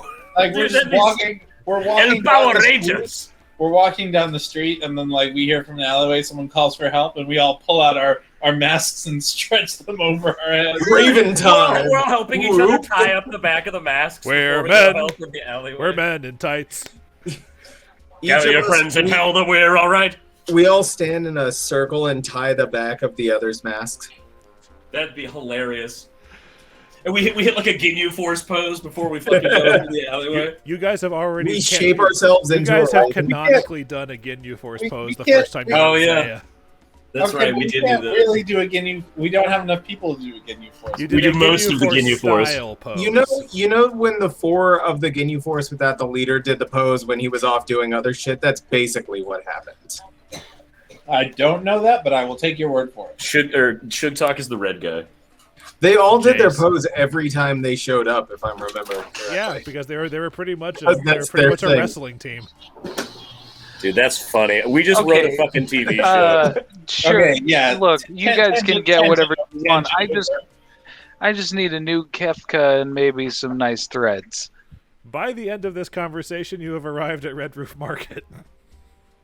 I'm just saying, last night I had a dream about a mask that could stretch with my face as we're walking in. All right, you see there, and Hedeman's behind the counter. He says, hello. Where are we again? The Devil's Threads, Hedeman's Devil's clothing Threads. shop. Yep. Hey, do you happen to have any luchador masks? I'm unfamiliar with that particular word. Is it? I'm sorry. It's in the northern country. There's a type of masked wrestling. I push Sugtok aside and say, not important. I need desperate fashion help. And also, we need to meet someone here. He almost... You can see his mouth start to say the word clearly, but then he catches himself. Okay, I know... do recall offering you that opportunity a month or two ago, but feel free to come on in anytime you want, measurements taken, outfits to appraise in, color schemes, palettes, styles. This guy's like that elf from The Witcher 3. Fucking... I could have probably put some more thought into what I wanted to get today. I was hoping you would just, like some sort of mystical man, just understand what it is I needed to wear properly. Oh, I have suggestions. I have pages of suggestions for literally everybody that comes in. But I don't want to impose, I don't want to assume, because you know what they say, customer's always right. And no, he's not talking shit. Okay, well, that's kind of you, not to be forceful about it. Yes. Everyone's been making fun of my same three. I just have the few outfits. It's not important how many outfits that look exactly the same. I just need I need to step it up. I like the same form. I got my Kefka going on. I like this. I like it nice and tight so it stays on mid battle. Maybe something. If you got a little something to tie to my beard, and maybe he hands you a hair scrunchie for the beard. Cool. On the house. Returning customer discount. Tib'resh tidies up his unkempt beard. Wonderful. You said you were meeting someone here. Oh, yeah. Oh, shit. As you say that, of the two dressing rooms back there, the door on the right opens up and a woman steps out, wearing a blue coat with a little bit of fur lining coming out of it, with angular features. What color are her eyes? Hazel-colored eyes, and long Weasley-colored ginger hair. Weasley-colored? Like the Weasley family. Oh, I thought you meant like a weasel. No, I'm an idiot. Radioactive ginger. Like Weasley. Yeah, my bad. yeah. My brain heard Weasley. Yeah. She looks around and says, there you are. Tib'resh leans over and whispers to Icar, "How do you think I'd look in that shade of blue?" It's like sky. It's sky blue, by the way. With your eyes? Really? I wouldn't take you to a party. Oh. No, what you need is something bright. That blue is very muted. I already get you a blue. That blue is the same color as the blue of the river on this map. Yeah, I would get you. Oh, really? Okay. It's like sky blue. I've been wearing this ruddy, burgundy kind of color for quite some time. I would get you a robin's egg blue, or perhaps, I think you would look amazing in like a goldenrod, a yellow. Hedman perks up. Periwinkle. Periwinkle. The fuck is a periwinkle? It's a beautiful color and it's a delight to say. All right, so let's talk to this lady. I believe, Hedman, we're just here to get changed. Yeah, yes, of course. Anyway, but she approaches Icar, sorry, and says, "It's like, sorry about that earlier, appearances and all. My name's Kyra." Icar, it's a pleasure. It was not earlier, but it is now. I'm fully aware that it wasn't a pleasure, and I hate the necessary evil that is me wearing that accursed thing. It was very convincing, though, I have to say. Thank you. Do you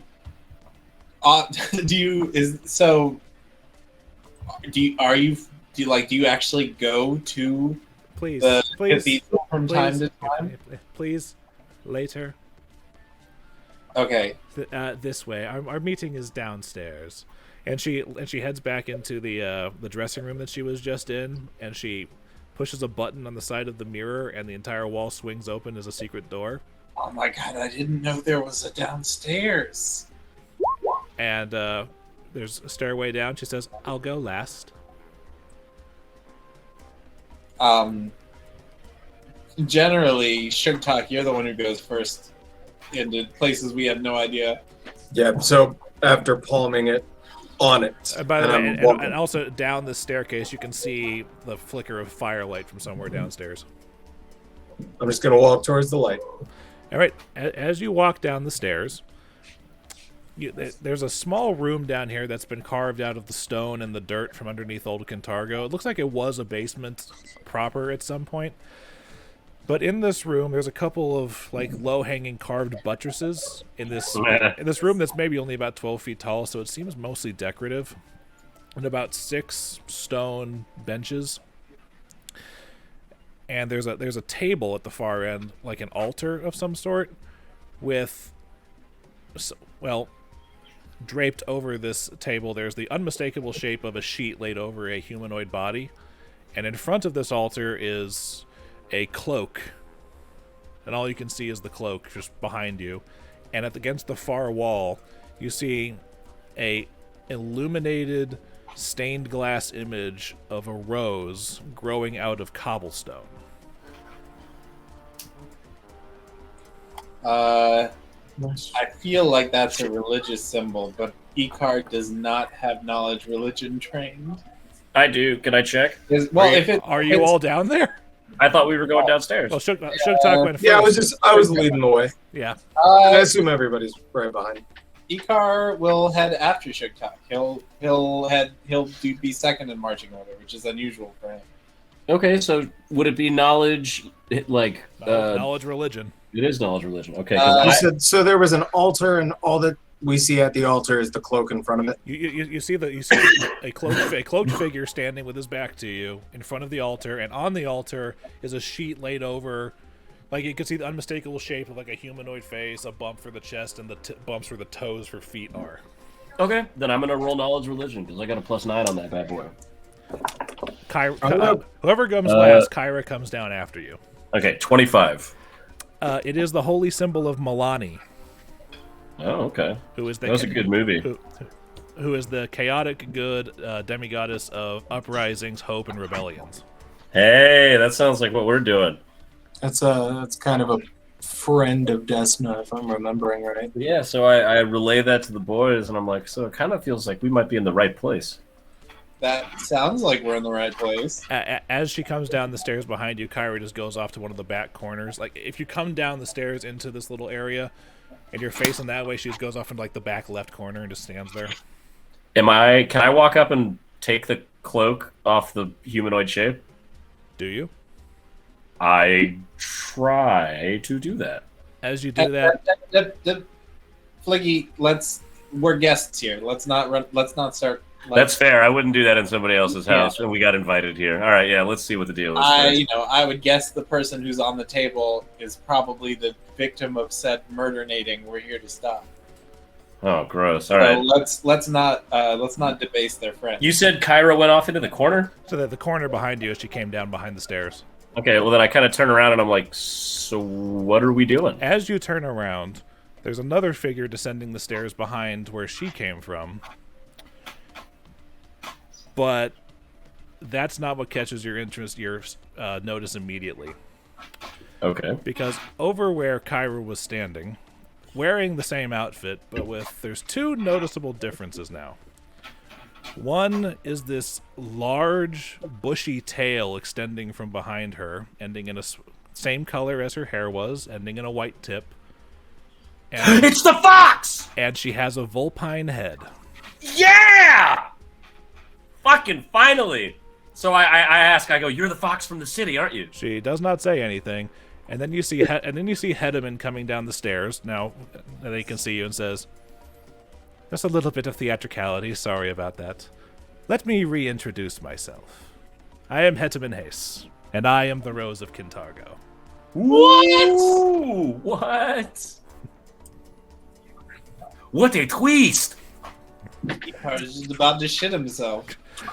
And if you want to move the cloak, it's just draped over a mannequin. It's a little fun. Oh, you saw that? Oh, my bad. Yeah. As you go investigate, there's just a tailor's mannequin wearing a cloak.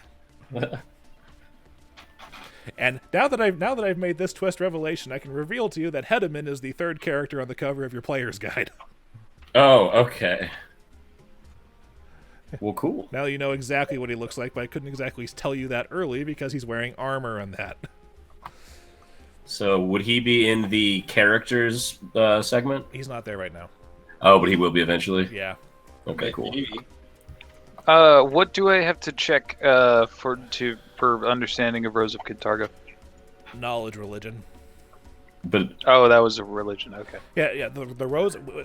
Flickie also rolled high enough to know that the Rose of Kintargo is the local cult of Milani. Well, they've been sending us stuff, but Kedeman's in charge of it. Yep. that's so wild. We've been coming here since the And beginning. you met him on episode 2. Well, I've been hanging out at Hedeman's.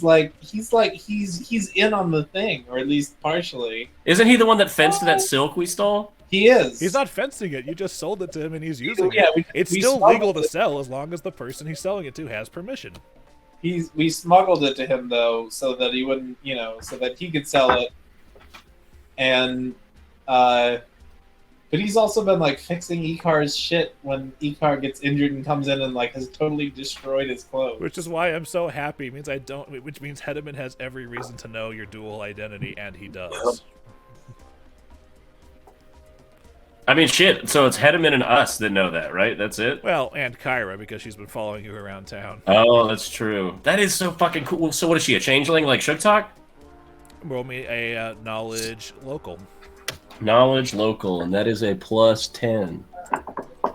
That is 25. She is a magical creature known as a kitsune. Oh, dude, those are from Japanese folklore. That's tight. All right, cool. Anyway, he says, "Thank you for coming. I'm sorry about the slight deception in my notice about, any secret holdings of the Rose, but this is where my flock and I have our services on the rare occasions that we do. And I'm here to talk about justice for young Merletta over there," and he gestures at the figure on the table. Ooh. Yeah. Is there a blanket over her or something? Yeah, there's a sheet over her. Okay. Yes, she was supposed to meet with me last night, but never showed up, and I was worried and went out looking for her, and I found her in a rather sorry state over in an alleyway in Old Kintargo. Yikes. What happened to her? Would you like? Well, to, I mean- would you like to see? Yes. Not the way you say it that way, but I guess it's inevitable. All right. He pulls the sheet back, and there is a young human woman laying there with short brown hair, and her skin has gone ashen gray. It's been a while. Ooh. How long is... Or my bad, sorry. But her body has been savaged. She has no less than 37 separate stab wounds on her person. Yikes. This sounds like a Jack the Ripper sitch. I've been listening to a lot of murder podcasts too, so that shit fucks me up. Yes.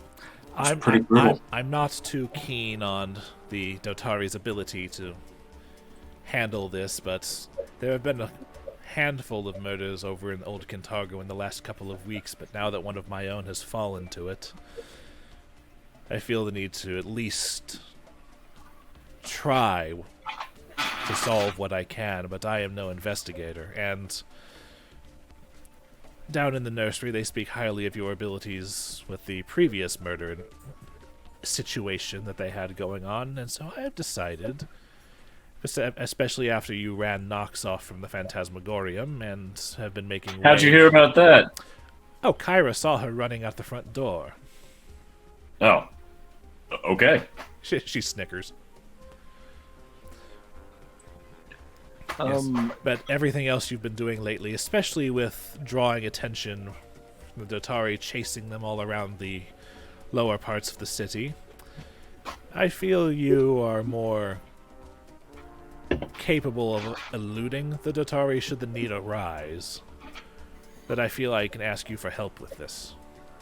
Okay, You'd be I have a surprised. question.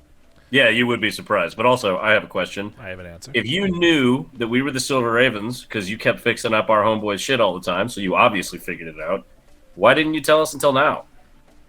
Secrecy. Okay, fair enough. 2 for 2.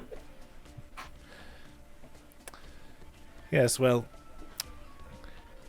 there's also the other situation of once this murderer is found and brought to justice, it cannot just be kept a secret. He can't just be offed in an alley some way. Ah, Proof of his that he or she, I'm not sure who, proof of their deeds must be presented to the Dotari. Otherwise, they're going to keep patrolling the city in greater numbers looking for the murderer. The only way to return them to their standard patrol routine is to, let's not mince words, do their goddamn job for them. but if we kill said person and then the murders stop happening, just asking. It's a faster way to get them out of Old Kintargo, which, according to Kyra, you have taken a recent interest in this past week and a half. Yeah, we've gotten into a lot of stuff over the past week and a half. I'm surprised all 4 of us are alive. Well, here's hoping this won't be any more challenging than anything you've done in the past. Yeah. You're the furthest point in our quest. It probably will be. Do we know? You said you found Merletta In an alley, right? in an alleyway. Can you show us on a map where exactly it was? It might be best to start our search there. You could, but we already examined the alleyway where she was found when we had her body brought here. There was nothing but bloodstains. I had a separate idea for gaining information about it, but if you wish me to show you, I'll show you. It's here. Can I inspect the body and see if I can? Well, I guess they're definitely knife wounds. Can I identify the type of? You can. You can make me either a heal check or a perception check. I'm gonna do better with perception. Sorry, I added a lot of stuff to my macro bar. Wow. She was stabbed a lot. Well, looks like some sort of sharpened object did this. Here, let me try a perception roll on that. Let's just see if I can beat 17. Let's see. 2 nat ones. Jeez Louise. I'm not going to lie to you. I just rolled a 19 plus 6. Gives me a 25. Okay.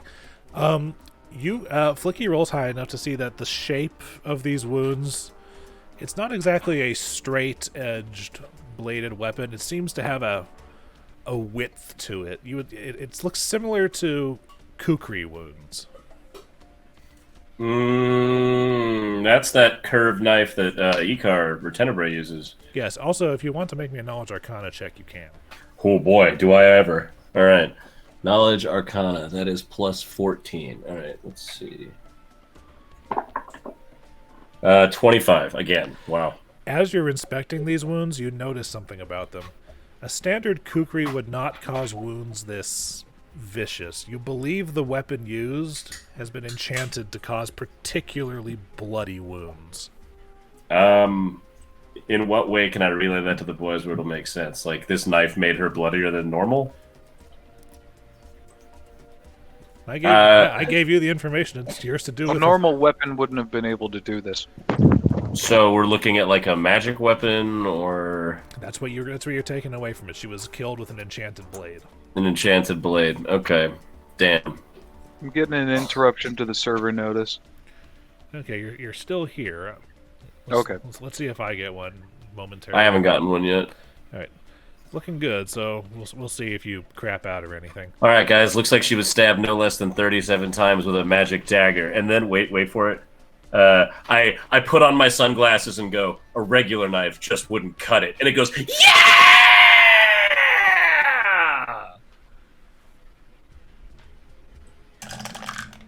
Nothing. I saw Tim smile. That's all I get. No, that was great. That was great. Rocks fall. Flickie takes 5 points of damage. No, I'm kidding. Oh, jeez.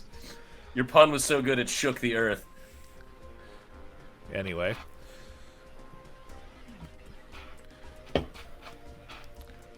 It's as a follower of a divine force, I have powers that allow me to converse with the recently deceased if you wish to ask questions of the corpse. Wait, you can talk to dead people? Yes. Only once per week, though. Yes, show me. That's something I can't wait, do. Popping up over Flickie's shoulder, does it cause the dead any pain? The soul has left the body, but the body knows what the soul knew in life. It can answer questions that are asked of it. However, I am only powerful enough to ask 2 questions. Oh, okay, yes. I Yes. already figured that I would ask her if she could describe her killer, but I put the second question to you, or if you wish to change the first question to something more suitable. We could ask them if heaven or hell is real. They would not know that because because the soul. the soul would have left. The body's memory ends at the time of death. It's like the end of a tape. I get you. Okay. We could ask why they might have been targeted. Wait, before you ask that first question, could you describe your killer? Was she stabbed in the back at all, or is it all in the front? All Hold over. on. These are multiple stab wounds as well. How There many- might have been more than one killer. But So asking only to describe one might not get us in the right direction. because we could ask her to describe her Well, killer. okay. If we ask you to describe the killer, then I think she would be impelled to describe more than one killer, if such a thing were the case. What if Okay. we just went broader and say, who all is it that caused you to die? No, that's too broad. That's a lot. That's a wide sweeping. There's a lot of that could have been a lot of the things. current What if they were the smoking? current question verbatim that Hedeman has lined up for question 1 is, can you describe your killer for us? See, that's pretty solid. But then my thing is, what if she was stabbed in the back first? But that's just me thinking into it too much. All right, that's not a bad question. What should our question be? Or killers. Well, either way. What should our second question be for this recently undead person? 37 stabs does seem like either there was someone that she knew and they were very mad at her, or there were multiple people. I mean, a lot of people that get stabbed that much in murders, it's definitely because someone they knew is very What bad, about though. just asking simply what they were doing before they died? They were being pursued for they were being pursued obviously for a reason. Yeah, but, we could ask. Yeah, that's not a bad idea. Can you describe your killer, or what were you doing before you died? What were Why- you doing up? Target you? No, I mean she's not going to know why she was targeted. That would just be speculation. We don't Yeah, want so the ghosts to speculate. let's- We want them to talk about the facts of what they knew. Yeah, so let's describe the killer and find out what she was doing leading up to it. Yeah, that's fine. What were you doing up to the moment of your death, and can you describe the person or persons who killed you? Okay, sick. Let's send it, boys. Pick this body up. Fucking Hedeman. Woo! As a wizard, I'm super psyched because I can't do this. Anyway, Hedeman goes over and stands at the head of the altar, behind her head, The Hedemon. yes, and he digs out his holy symbol, which is the same rose growing out of cobblestone with a little bit of blood coming from the base of the stem, and he holds it, and he puts his hands at the side of her head, and his middle fingers touch her temples, and says, "You're sure about these questions? Which should I ask first?" I think we should ask the what were you doing up to your death thing first. Very well. Yeah, that should. Because the last thing she'll remember will be her killer if she remembers him at all. The palms Might of be his, traumatizing to relive. the palms of his hands begin to glow faintly with a white light, and that light then moves from his palm into his middle finger, down the finger into the tips, and then into her temple, and starts to slowly, faintly spiderweb across her entire face. As the body takes a deep breath, I kind of giggle and I'm like, ooh, spooky.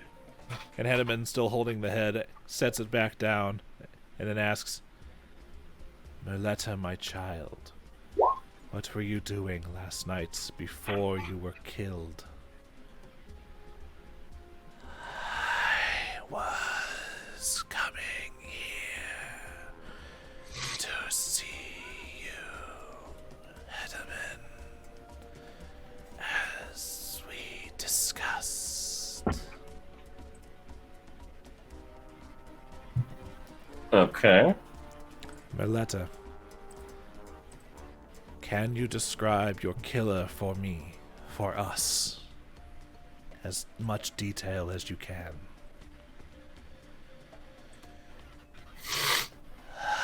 Man. Tall. Varisian. A blade that glowed red. Dark armor of leather.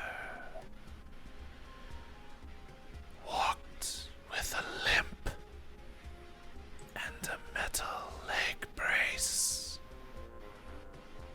Smelled of rancid cheese and This ghost is... and urine.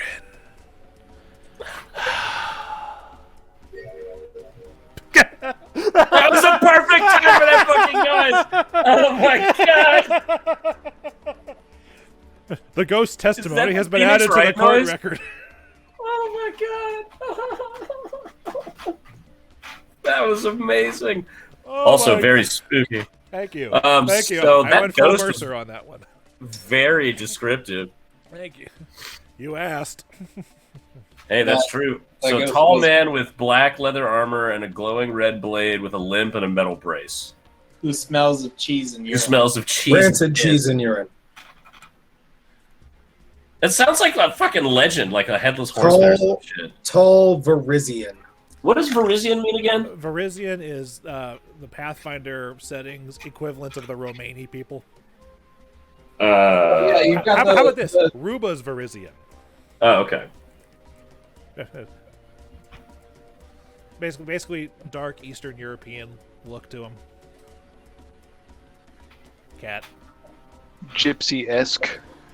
We can't use that word anymore. That's why I said Romani. Oh, yeah, sorry. Wait, gypsy's racist now? Is that a thing? Yep, they're taking offense to it now. It's now one of the Okay. things we have to correct, They. All right, we'll call them Romanis now. which I am all for, because even the word is people assume It does have some connotations Yeah, that just kind of. it's because the people assumed they were Egyptian and just called them that, even though they were I European. did not know that, but I guess that makes sense. Yeah. Wow, this is like a whole 45-second blank in the edited video of this. That's great. No, That's no, no, great. No, it's okay, because we have to. If we don't talk about it, nothing will happen. I mean, he's right. That being said, you have your testimony. Hedman takes his testimony. takes his hands away from her head and steps back and looks at you. Well, she was nothing if not observant. Now, you said you could do that once a week, right? Technically, I could do it. I could only do it once a day. I've prepared the spell only once, but it only works on a particular corpse once per week. Okay, well then hold on to this corpse, and in case we don't find the murderer in this coming week, we need to talk to her again. Flickie, Flickie, I Whoa, think we'll yeah, find let's you. not Wait. hang on to a corpse of... He can talk to dead people! Yeah, this was also a friend and a comrade. Well, do Wait. we want to solve the murders or not? Don't I'm we have a just- scroll to bring back dead people? No, she's like dead. She's been dead for over a day. So she's Over like, dead?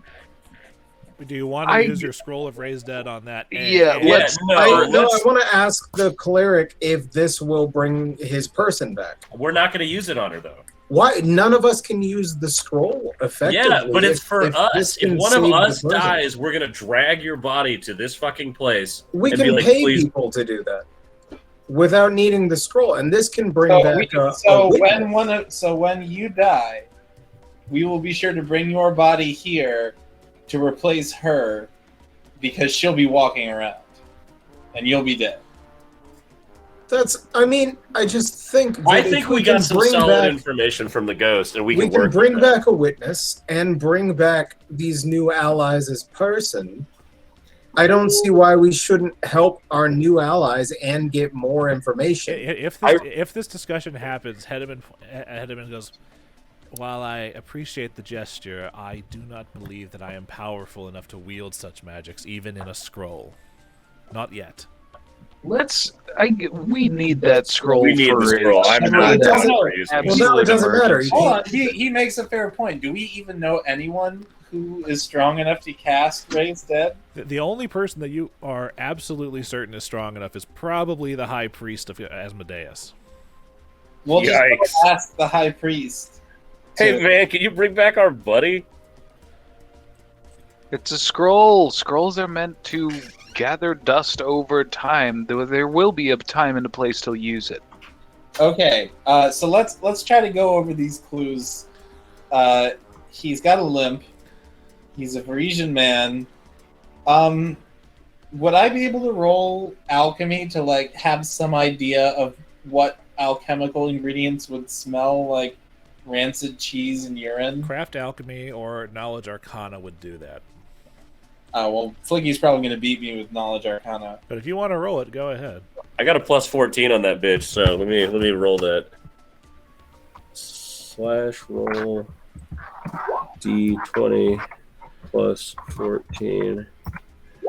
Whoa! Wait, what? That's 2d0. Oh, You rolled 2d0s. for a second I was like, how in the hell? I was about to say that. It's like the parentheses are staring at me. /roll d20 plus 14. What the hell? Oh. Icar. Icar knows, and Flickie does not. I'm focused on something else in the room. Roger, savor this moment. I'm savoring it. You know that the smell of rancid cheese and urine sounds fairly similar to slurk grease, the grease from a creature known as a slurk, which is often used in the construction and maintenance of clockworks. Clockworks, huh? Okay, so we know he might work adjacent to a watchmaker. That's useful. There can't. What be if he is a watchmaker?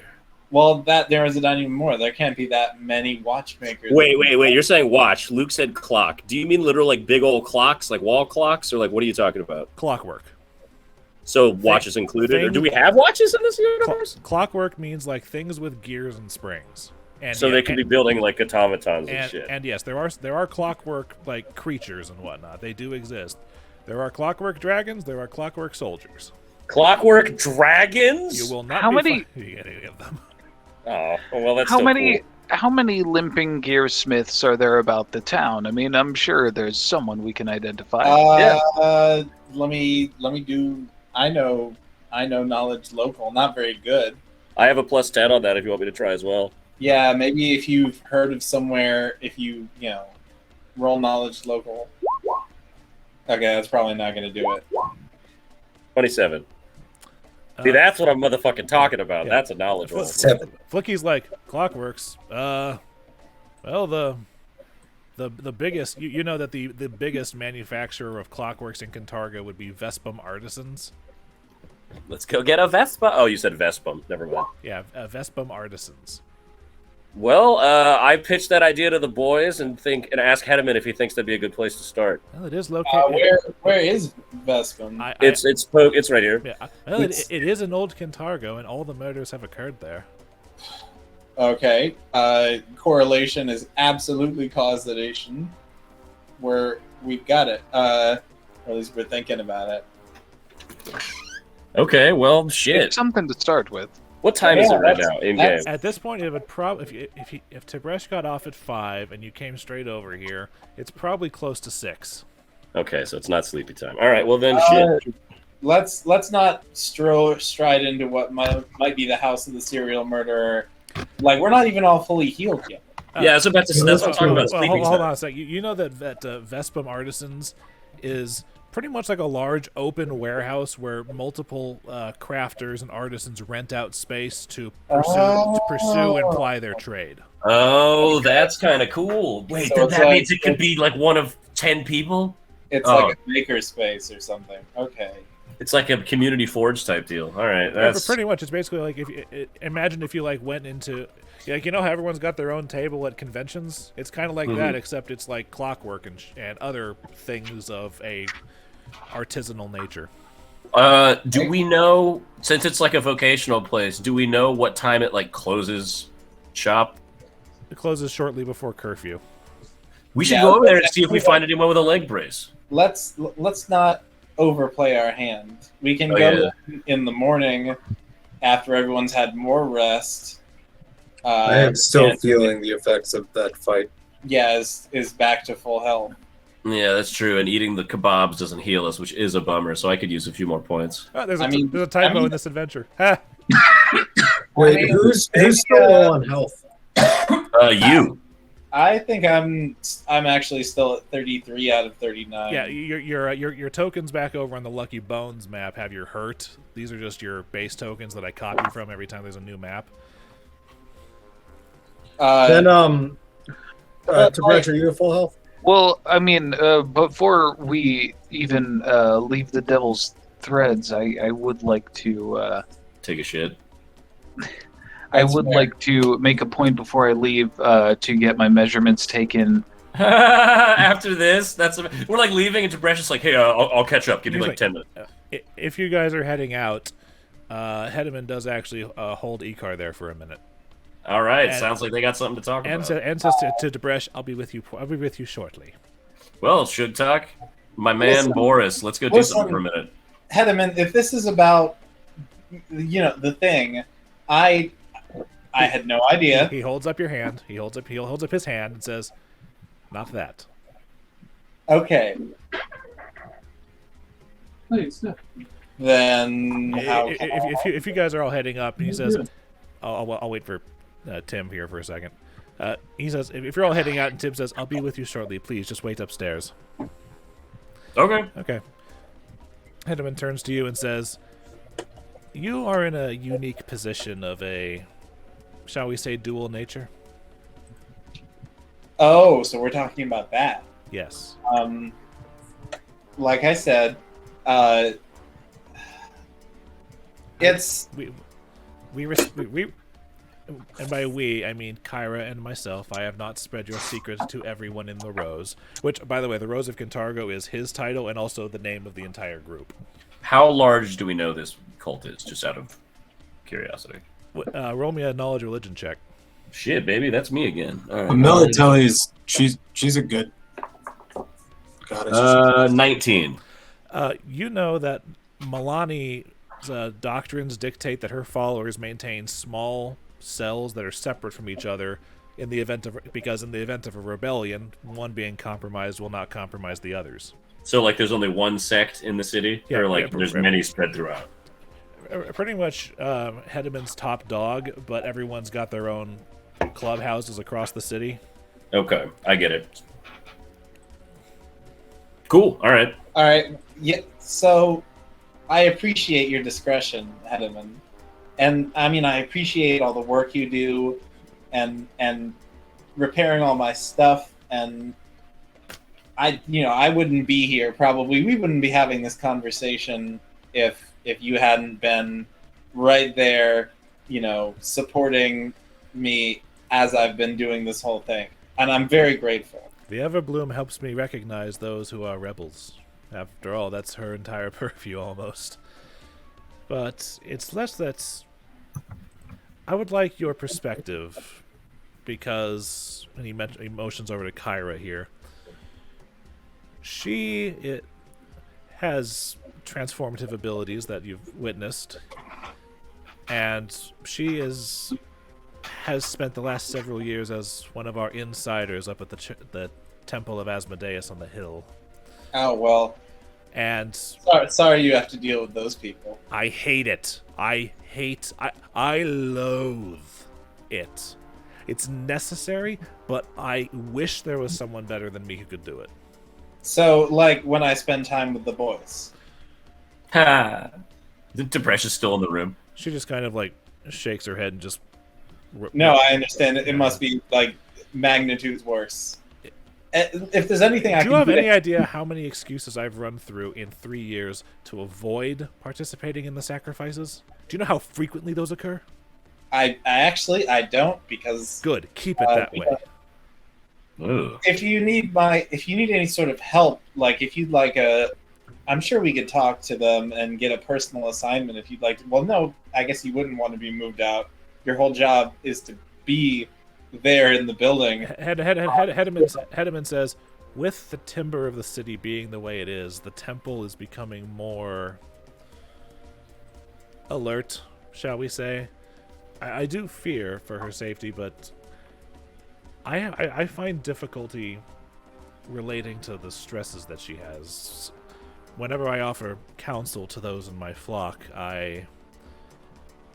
my double life is safely hidden underneath a tailor shop, but hers involves literally being in probably the most dangerous place in the city, surrounded on all sides by enemies. And I'm sorry, I haven't been inside one of those dog houses. And I hope to keep it that way. I'm a fox, not a dog. You know. Anyway, I was hoping that someone else whose second life is a bit more danger-filled might be able to answer some of her questions for her. Well, I can't say having, supper at 5 is dangerous, but being a noble is also not Icar. entirely safe. We're not talking about Icar here. Oh. Well, yes, then there's actually quite a bit of danger. Is it okay if he comes out to play for a few minutes and, helps her for a moment? Well, I guess if you'd want to talk to Tenebrae, it probably wouldn't make sense to do so here, but I will say, if you'd like to have that conversation, we can do that right as curfew drops. Mainly because I've still got 4 days until I can actually go home. So Tenebrae spends a lot of time around now. But before Tenebrae has that conversation, which we can get to, I wanted to ask you something, Hedeman. Go ahead. And you know about me, and you know about the pieces are there, and you know about the Ravens. Mm-hmm. So I wanted to ask you formally if you would like to be with the Ravens, if you'd like to join our ranks. I mean, our goals are aligned. You oppose the Thrune dictatorship. We want Kintargo to return to a state of prosperity and freedom.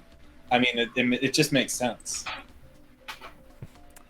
I would be delighted to personally assist you. The rest of the Rose is... The teachings of Milani say that we must support any true rebellion, but we cannot officially join it. On a personal level, I can. And will.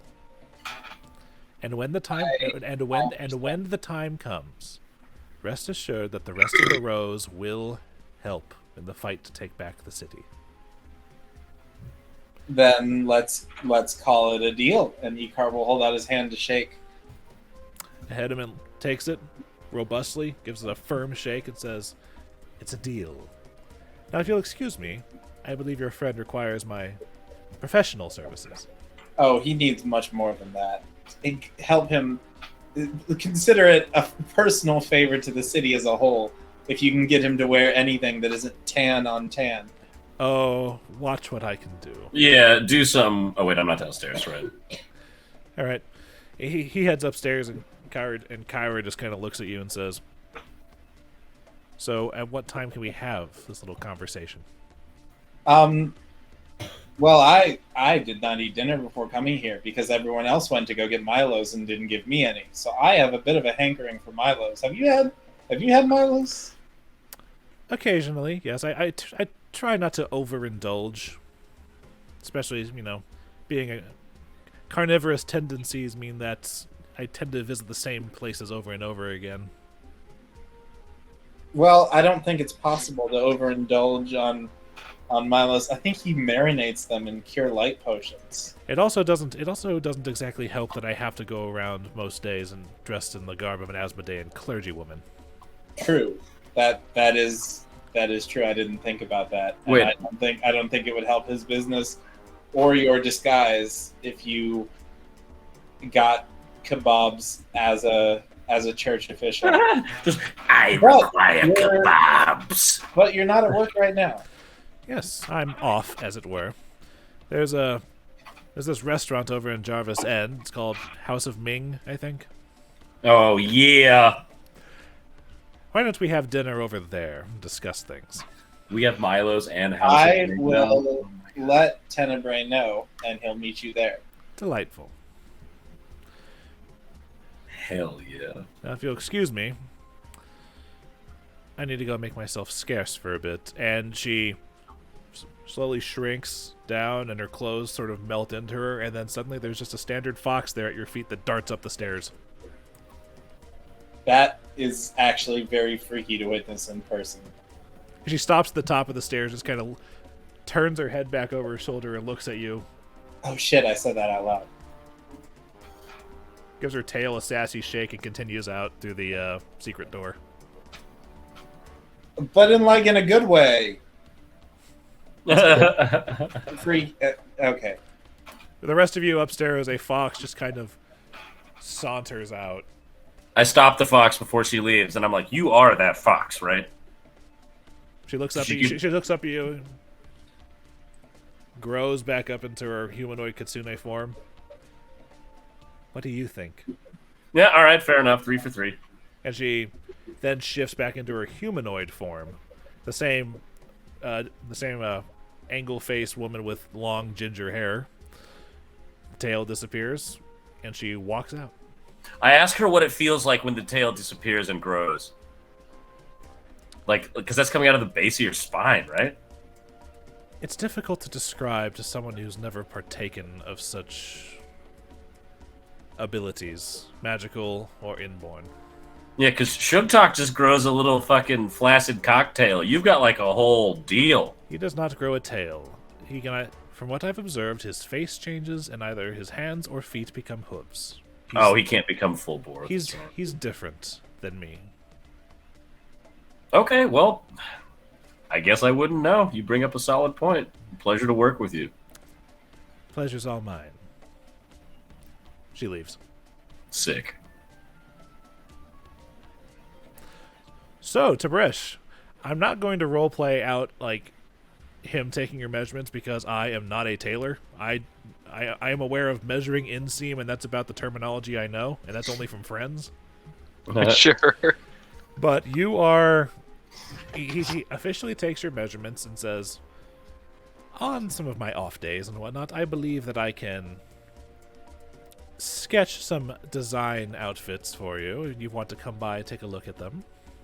I can't exactly say they'll be on the cheap side. I do need to keep the lights on in here, as it were. Keep the lanterns lit and all that. Sure. I wouldn't imagine not paying for your work. I got some money sitting around. Obviously, the boys and I get into some trouble, and that keeps turning into money somehow. We've noticed. I'm glad. As a matter of fact, Kyra has been following you lot around ever since the nursery murders. Yeah, well, you're welcome. We're trying to do really good around here. And I just, whatever you end up creating for me, I wanted to reflect that. We're a group of guys. I need loose fitting, flowy clothing, but I need something new that really shows like I'm about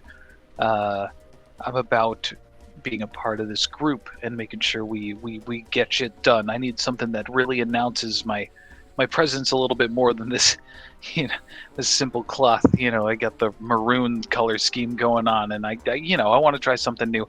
Make the belt periwinkle. To my sash. I just need a nice sash, and you said periwinkle earlier, and I was thinking, that's a lovely color. Delightful. I always love whenever somebody chooses that. I've still got some bolts of that back there. Shame to use one only for a belt, but I imagine I'll be seeing your custom further in the future. Well, yeah, I'm sure I'll be around here. Oh, I thought my camera was off while I was blowing my nose. Whoops. It's okay. Gross. I'll talk to you more about that mask. Well, a mask will certainly do wonders for hiding your identity. And that ugly ass thing. I lean over and look at the sketching of the mask, and I say, "Hey, that's pretty good. I mean, great, good and great." I've found it. I'm gonna hold it up shortly, but there's this thing I want to run by Tib'resh as far as an idea is concerned. Let me wait for the video to start over again. Oh, check the trophy tab real quick. Momentarily.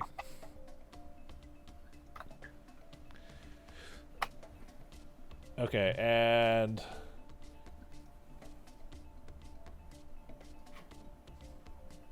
does the words Indian Elvis sound like a good? Oh, I've seen that video. Oh my god, I love the idea of my outfit being super duper Dollywood. No, wait, that would be Bollywood, it gets better. baby. Look at this. Look at this. I mean, yeah, Bollywood. Sorry, Jesus. That's I've had amazing. a lot of drinks. That's amazing. It's one of the ideas he's got on. Fortunately, that's not embroidered. That's actual gold shit just stitched into it. Right. Real quick, before we leave, Icar's down 6 hit points. Tib'resh, are you still hurt? Yeah, I I'm definitely down have some 6 more hit rest, points, though. but I will note if we go to bed, I'll get those 6 hit points back. That's what I figured. Well, you've got 1d6, right? So you could get all those back, or you could get 1 or 2 back. No. When you rest, you just get your level back in hit points. Oh, but Pathfinder, not 5e. But in 5e, after you take a full rest, you get everything back. Exactly. Oh, I thought I worked a double tomorrow. I only work at night. Just Thank God. boys, come in for a quick huddle, and I'm going to. By this point, Icar has come back upstairs. I'm gonna go Oh, sorry, you're doing a thing. Flickie, Icar, Tib'resh, me, in that order, and just. What's happening right now? He's So healing people. Flickie. Even though we're about to go into a rest, you want to heal all? Well, no, Well, it I wanna actually makes blast my sense spells, because he's going to Because blast I'm the going to spells recover off. all of my spells. Yeah, Yeah, when so- you have a healer in the group, the idea is before you go to bed, blow all the healing. Yeah, just blow So everyone. Flickie heal 11, Yeah, I'll Icar take heal the 8, Tib'resh heal 8, and I'll heal 7. No, here, you take the 11, I'll take 7. He doesn't really get to choose. Oh, okay, Yeah, bummer. it's in order. I was going around. Once the Alright. die is cast. Well, then I will fucking go up to 46, baby. I can't believe I have 46 fucking hit points, dude. That's insane. I'm at 45. Tune up, but I tune up, still tune have up, 10 tune up, tune up. It's okay. Just another cure light something or sleep. Or just sleep and you'll be up at 51, which is close enough. You're muted to talking right now, Garrett. I'm going to cure moderate wounds on myself for the other 2d8. Okay, then. All right. Icar's got a dinner date. Does anybody else have any plans tonight, or can I skip to that? Go for it. Shit. Where are we sleeping? Should we? Oh, you know what? I'm gonna go back to the long roads. Okay. I'm gonna hit the nest. I take Big Sebastian and ask if the boys want to come with. I'm down. Okay. I'm down, and I hop up on the horse behind him and grab onto his waist. Tight. All right, Tib'resh. Tib'resh is going to. Also, we let Icar know where we're going before he goes. Okay, I'm assuming that we are all going to meet at the artisan space at like Noon? Okay, noon is a little late, but yeah, we should all be 10? there by noon. Okay, cool. Yeah, I'm just checking. You got to get there by noon. It's I'm going high. to, in that case, go to my own house. Wait, can we crash at Tibresh's place tonight? I'm thinking slumber party. Guys, my place isn't too far from where we need to meet tomorrow. If you really, All right, I'm in. You sold me. All right, Let's Sugtok, save let's the go. bridge toll. That sounds good, buddy. All right, Sugtok, we're about to take off. You ready? Gives on that middle. And any of the three of us says anything, Flickie, you son of a bitch, I'm in. That's so real. But so me and Sugtok fucking take off on Big Sebastian, and we're like, "Race you there, bitch!" And we fucking take off. You trample 2 small children on the way there. No, I'm kidding. Oh, I was like, "What? No!" As long as we didn't spill any grain. Yeah, for real. Actually, that's a good idea. Let's see if that happens. Thanks, Garrett. You do not. Don't be. All right, I was gonna say, don't be a dick about it. Don't be like actual God. All right. Oh, Jesus. Okay. So, Roger, what is Icar's sleeping plans look like for tonight after dinner? It depends on how dinner goes. No, Icar is just probably going to crash somewhere in southern Kintargo, either at the Phantasmagorium or down at in the Devil's Nursery, or maybe he'll go check on the kids at the tenement. He hasn't really decided. Okay. Those are the top 3. It depends. Like it does kind of depend on dinner goes. Like if it becomes extra vigilante hours, then that changes things. But if it's just like a nice, pleasant conversation, and we don't wind up having to beat or maim anyone, then yeah, it's just going to be one of those hiding spots, which are all actually pretty good spots to be converted into. Crash pads for the boys. Yeah, to be converted into safe houses. A safe house at the Phantasmagorium, a safe house over the Tooth and Nail, maybe, or a safe house in the tenement where we just, buy one of the tenement spots from the old lady and she doesn't ask any questions. Sorry, I'm thinking out loud. He brings up solid points, though. Garrett, your Cure Moderate caps out at +10, so that should be 2d8 +6. Yeah, Cure Light caps out at +5, Cure Moderate caps out at +10, Cure Serious caps out at +15. It's still over, like 8 Yeah. points over. I wasn't 2. Yeah, I'm just letting you know. Well, thank you. Because going forward, it could mean the difference between life and death. I don't like the way you said that. It's a healing spell. All right. So fast forward to dinner at House of Ming. All right.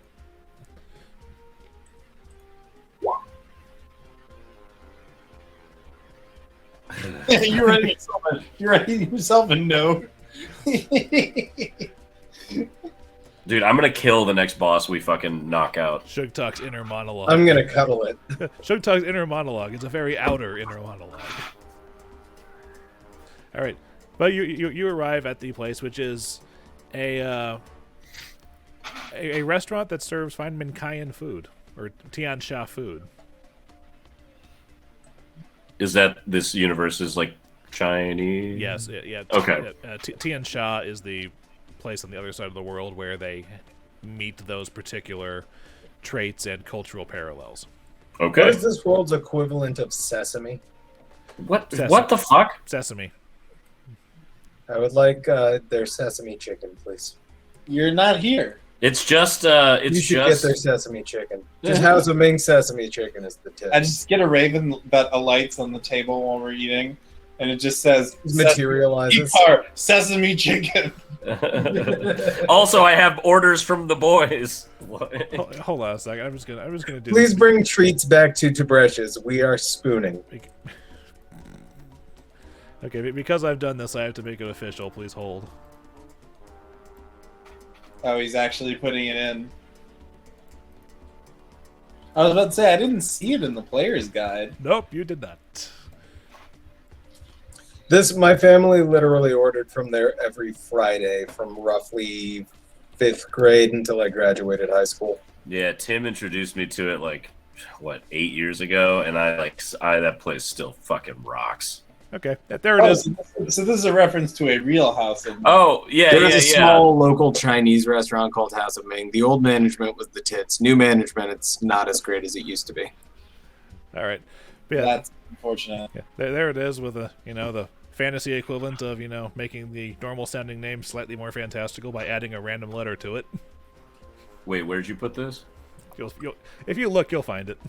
Just north of the Opera House. House of Ming. I like that. All right, but you get there, and it's House of Minge. And it's not too long before there's a fox that hops down off of the roofs next to you, and that stands behind you, and suddenly there's a woman behind you.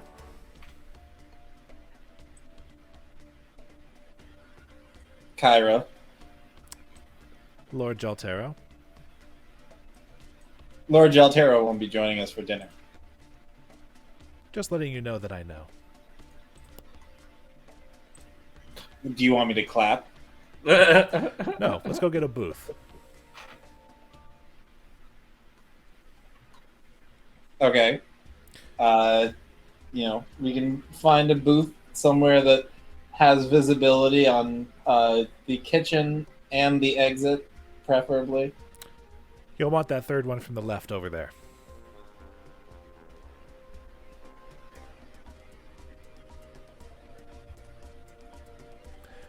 She goes and takes a seat at that booth. Okay. I mean, Tenebrae will follow, taking a seat. Okay. It's only about maybe a minute and a half before a server comes over and asks for your order, which she gives. It's a full meat thing and a glass of water.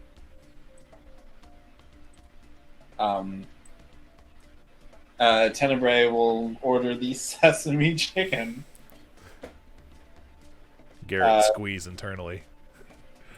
Externally, I was just muted. Oh, okay. And, some rice to go along with it. And some hot tea if they have it. They do have hot tea. It is hot green tea. That's fine. All right. Anyway. So, after the server leaves, she goes and says, okay, so what exactly got you into doing the whole two-person, one-body thing? It's practical.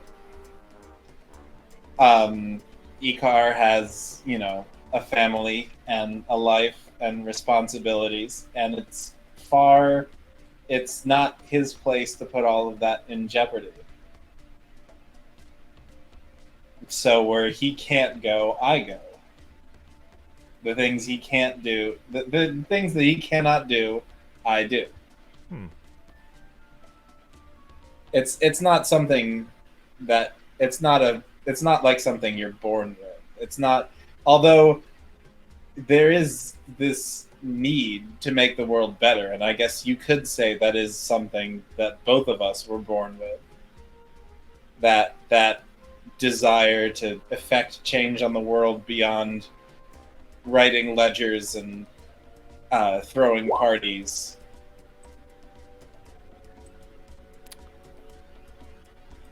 So that's the why you prance around in an alternate name, different face, for the lack of a better term.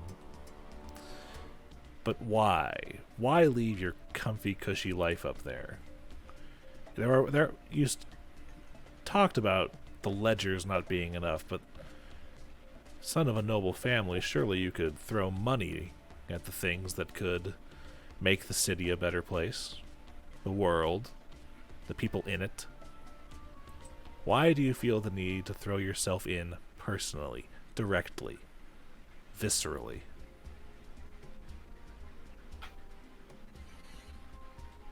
I guess you could say it's a a combination of things. Maybe the most obvious is the tedium. You say it's a cozy and comfortable and secure life in the Greens, and it's hard to argue against that, but that doesn't mean it isn't stifling. But there are still people in the world, and the city, mind you, that would kill to have that tedium, that security. There are. Perhaps if they offered themselves for a trade, Icar might consider it. I don't think any of them would get close enough to make the ask, but that's not exactly what I'm talking about. I guess neither of us really knows why we do it. It's not we never sit down and ask ourselves why. You know, well, you're sitting down now, and now I'm asking you. So why don't I'm asking both of you why? You can answer first. Because it's what's right. And what's his answer? If I were to wager, I'd say he would say the same thing, but we would mean different things. So what would you mean by right? It's what feels right. When I'm out, when I'm in my armor, when we're fighting for our lives, it's what it feels like I was meant to do. The thrill, the feeling of having an enemy's throat in your jaw. Well, I think that's more of a me problem, but you get the idea. We haven't been in a situation like that, but it may be the case. The action, the moment to moment decision making, to see yourself affect the world immediately.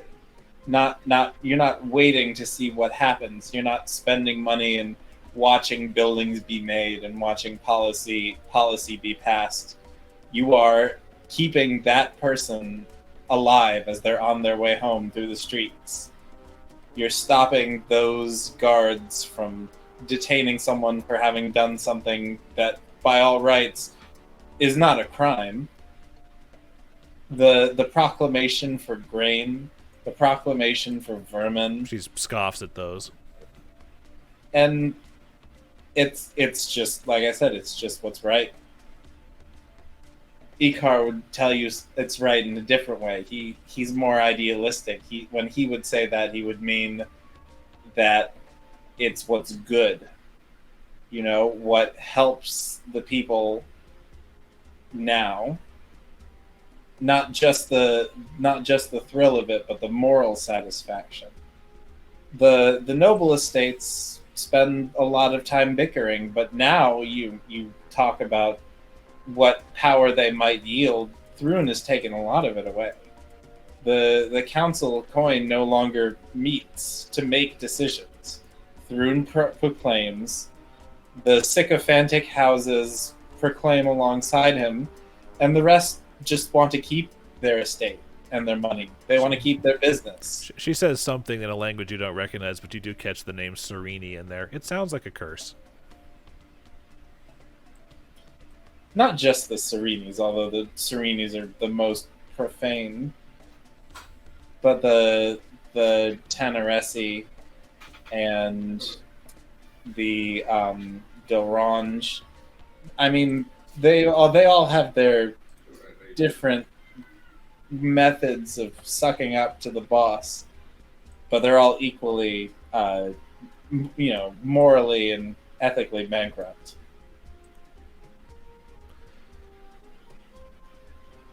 So both of you like the small picture more than the big picture, at least right now.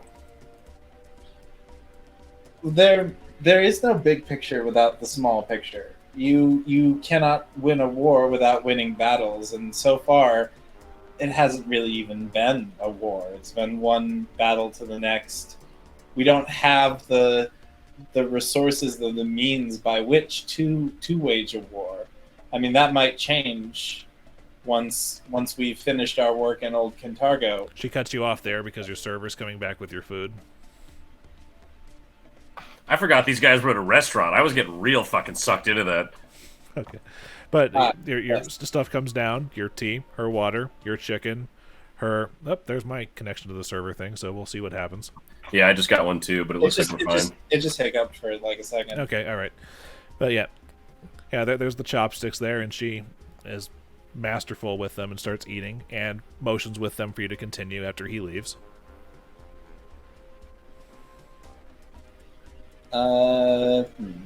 It's okay.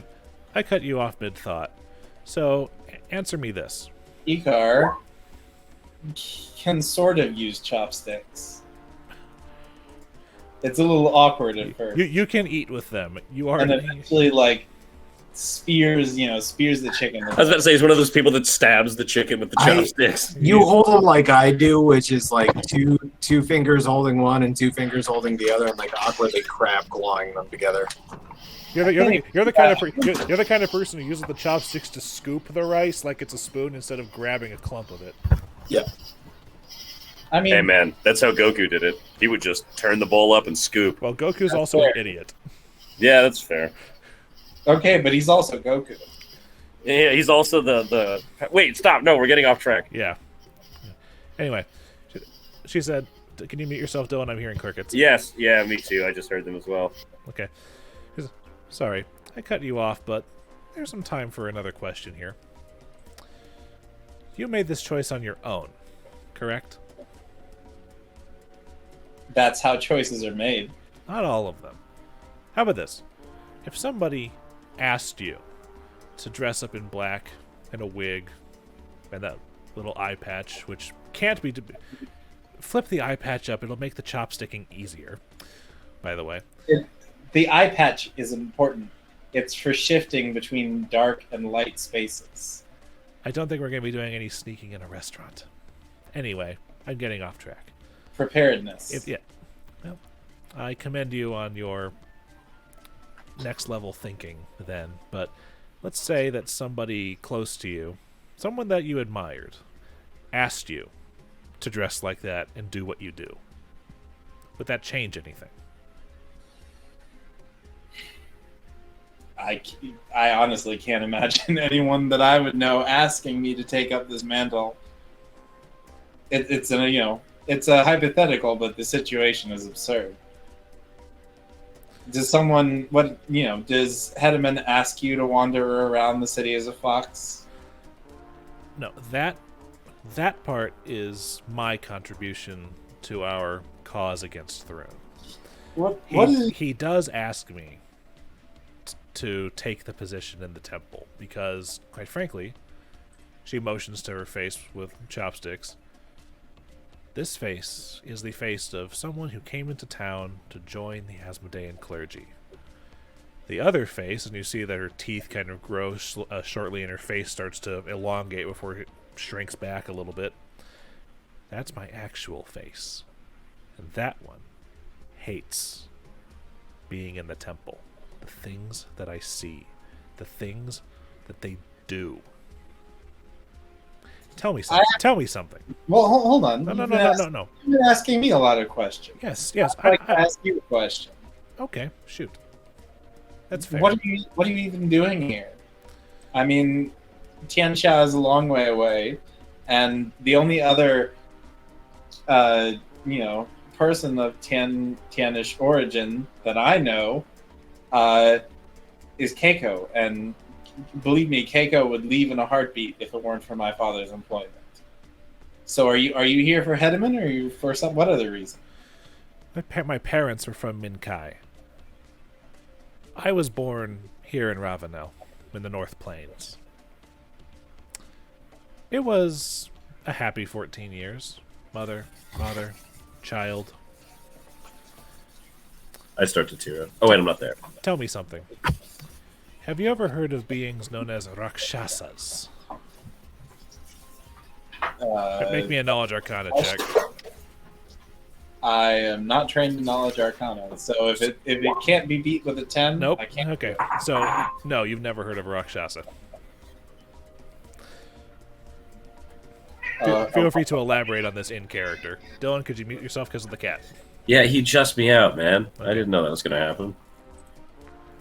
I can't say that I have. Rakshasas are shape-shifting fiends that have a tendency to wear beastly heads, to use a human term. They are also often quite at odds with devils and their ilk. One day, a agent of House Thrune came through our village and mistook my parents for Rakshasas and killed them. Would have killed me too if I wasn't so good at turning small and running away. There's the reason why I put up with being in the church and fighting against it and Asmodeus. Someday House Thrune is going to pay for that.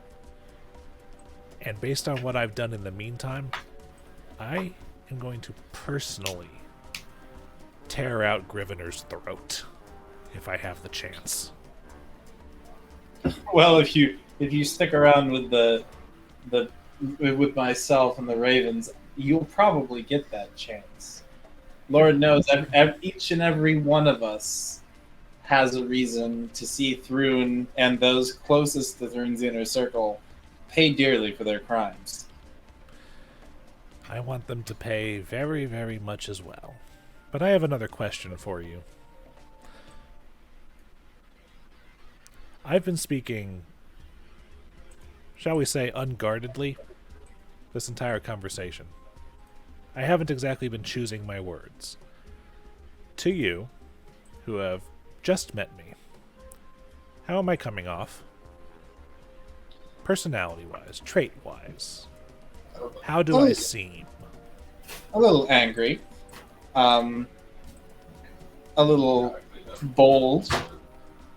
I prefer it. Icar's a little intimidated by it, but he's a little soft, which helps at times. Definitely, I'm not saying it's an entirely negative trait. But that's the thing. I'm normally sounding angry. I'm normally sounding bold. Are you worried what you're going to sound like when you're angry? No. I remember when I was soft. I remember when I was kind. What I do, I think it's changing me. I always hear from chat books and tavern tales and random assholes in the Datari that undercover work leaves its mark on you. And then you come in here and you're talking about how it's right to do the little things, to walk the child home, make sure it's safe. You're not trying to change an entire structure from the inside by occasionally reporting on it. That's what I want. I want the small things. I want the softness. And sometimes I don't think Hedman understands that because he doesn't live in the grit and the danger like I do. Well, isn't that a tenet of Milani's priesthood, is patience, the endurance of a rebellion to, as a flower, growing, as the rose grows out of the stone, it does so slowly, using its stem to barely split apart the masonry. You've never sat in on a Milanite service. You're doing a good job. I'll give you that. For a Cole Reed, pretty good. But don't quote the scriptures to me. I'm not quoting them to you. Clearly, but you know what I mean. Hedman is an interesting character. I can't imagine working for him, either as a apprentice tailor or as an apprentice spy. I told you that I ran south. You did. I lived in the Devil's Nursery for 3 years, as a fox. He found me and took pity on me, and it took me a couple of weeks to trust him enough to show that I wasn't just a small beast. He is a very good friend, a very good man, but sometimes things escape even his wisdom. I think he has the wisdom enough to know the things he doesn't know, which is why he's pointed you my way. And that's not lost on me. I'm very appreciative of him for it. And I'm appreciative of you for taking this time with me. Why don't you take a short break from your activities as a fake cleric of Asmodeus and just watch us at work? I think maybe you might find the calling of doing field work comes out. It might appeal to you stronger than being a spy. I understand why Hedeman would treat your natural talents the way he has, but we're not always defined by what we're naturally good at. I mean, I'm not very strong and I'm not very hardy, and yet I've noticed. Thank you, but I walk it wasn't into a compliment, rich boy. I walk into danger all the same. I do it knowing full well that it will probably kill me, and yet I enjoy it tremendously. And maybe you will too. And if not, you can always go back to Hedeman and continue being a spy. Well, we'll see. In the meantime, though I gripe about it, I do have important work to do. And it is important that it gets done. But I may be in touch in the future. Well, I would tell you that our doors are always open, but I don't know if foxes have opposable thumbs, so we may need to leave them cracked a little bit. She just does this. It was a joke. I know. Just not very good at it. Icar's the one who tells jokes. I'm the one who bashes skulls. That's my job. Anyway. It's going to start to get late soon. We should head out before Datari catches for curfew breaking. She burps a little bit. That would be fun. I'm sure it would, but I would love to see what the Dotari sergeant would be willing to do to the head son of a noble family and an Asmodean inquisitor. I would just love to see their face as they look around to figure out which one of them is going to tell us that we're out after curfew. As much fun as it is, I'm trying to stay away from the Datari right now, especially since they're all riled up down there in Old Kintargo from murders and an as of yet unidentified group of people running through the city throwing fireballs. Yeah, we've talked to Flickie about that. Impress it upon him, please. We need to get it tattooed on the inside of his eyeballs. How about this? Tell him that if he pulls that fucking shit anywhere near the nursery, I will personally end him. I'll let him know. Thank you.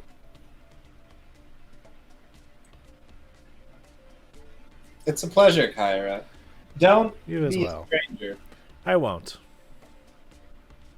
Oh, one more thing. She comes in, she gets right close to your ear, and you can actually see as she shapeshifts back into her true Kitsune form. You know she likes you, right? And then comes on back, turns around, and walks away. Door's closed. No longer welcome.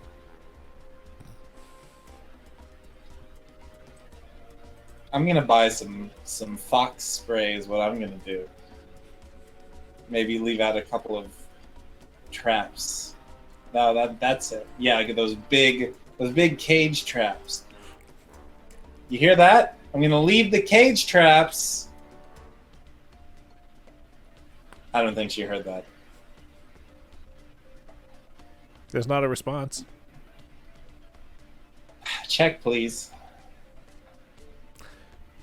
The meal is enough for you to be able to wipe it away with your stupid rich boy discount vigilante social talent thingy. I don't get rich boy discount as Tenebrae. Oh well, then So but pay then for it's gonna be 8 silver. Okay.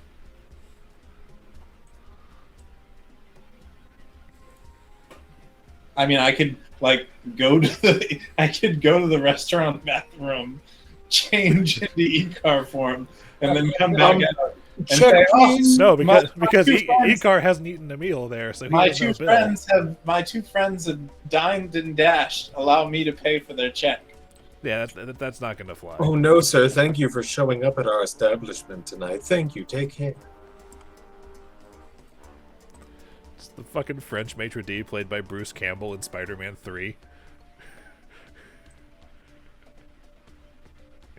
The intro from Spider-Man. Hey, dick face, try the B button. Real quick, was he talking about Zaya? For the you know she likes you? We're not going to talk about that. All right, just making sure I'm picking Large- up Pretty what sure he's we're all on talking the same page. Large yeah. boar traps. I'm talking like the ones that you could catch 30 to 50 wild hogs in. 30 to Can't- 40 about. feral You can't hogs. cage this hog. Can't cage the beast. There's no breaking me. You see the news article where there's like a breed of boar that is invasive, like breeding around the Fukushima nuclear plant, like the radioactive zone. Isn't that how you get Ganon? They're like super boars. Radioactive super pigs? Yeah, let me see if I can find it. That's basically what I'm trying to build to. Oh That's god. amazing. Anyway, that being said, does anybody have keeping on track with the game? Roger, have you picked a place to bunker down for the night? Because everyone else has their sleeping arrangements taken care of. I will send it to you. Okay.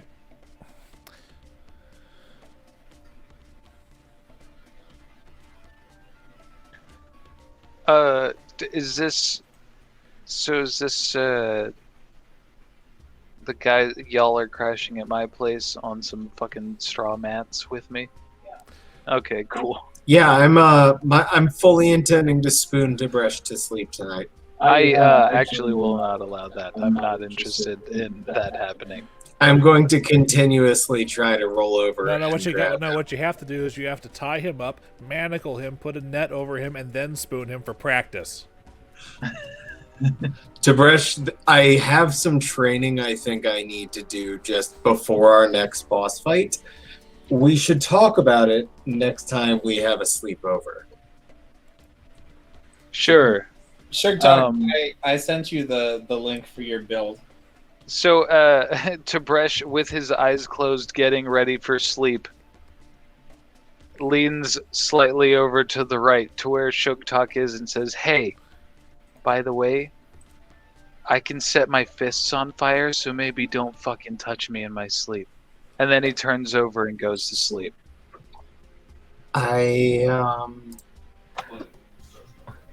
I'm laying on the floor, and it's like an hour later, and I'm just like, "Hey guys, is anybody awake?" Oh, Who's in the middle? is he that guy? And then I go, It's like "You guys ever think about it's like mortality?" 1:30 a.m. and they have to get up to use the bathroom. They do it extremely loudly. I want to believe that this situation is I am laying on the right side of Tib'resh, trying to spoon into him, but he just told me his fists can light on fire and maybe don't touch him. And Flickie is on the other side of him.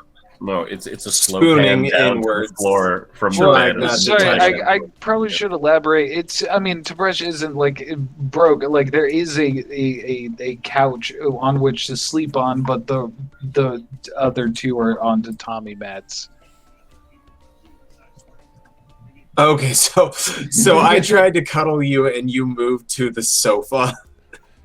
Yeah, it's like, you know what? I don't know why I keep sleeping on the floor. I'm gonna post up on this futon. It folds down if you. There's this thing that unhooks. It's all made out of bamboo, but it unhooks if you anyway. And I Tib'resh the gonna stay Scribe, on the king couch of by the myself. pullout. Pull-out game is real strong there, bro. But I I'm am gonna easily a foot too tall for the couch. The struggle is real. I'm gonna roll over and spoon Flickie and say, I'm not letting another one get away from me. Hey, man. The more the merrier. And then you suddenly find your head being small spooned by Tim the Hawk. Hey, buddy. You gotta love it. What time does the narwhal bacon? All right, and Roger, yes, you can do that. It'll cost you 2. So it's still going to be with 2 gold. 2 gold? Yeah. She drives a hard bargain, but okay. I mean, I am running out of options.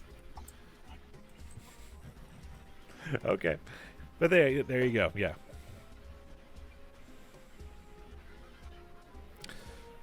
Radioactive hybrid terror pigs. Anyway, so the night passes. People are naturally healed. Spells are prepared. You awaken. What do? Well, buddy, I'm sure you've got morning business to attend to, and I'm gonna pat Flickie on the shoulder, kind of rub the sweat from me onto his cape, and roll over and stand up. Somehow Tim the Hawk has wound up cuddling your ankle. You don't know how. If Flickie I'm gonna had- look down and say, "Excuse me, buddy," and kind of pat him. He stands up and starts waddling over somewhere and then puts his wing over his head and falls on the side. Tib'resh has already been up for about 10 minutes and is doing push-ups in the corner. Ooh. One hand, Some one brush. finger, no legs, what? Is there a One hand for now. He's not trying to show off. He's just trying to get his day started. Wow, I'll have some of whatever he's smoking. Is that from Kung fucking Pao. Kung Pao? Yeah, Jesus Christ. That's what he's doing. All right. Is there a good coffee shop around here now that the Sweet Tooth is out of commission? There are some coffee houses down here. Oh, that's a good idea. Icar will go next door and steal the coffee percolator if it's still there. Fortunately, the Sweet Tooth does not have a coffee percolator. What? Damn, you had to know she's an evil cleric if she gets up and does all that baking without caffeine.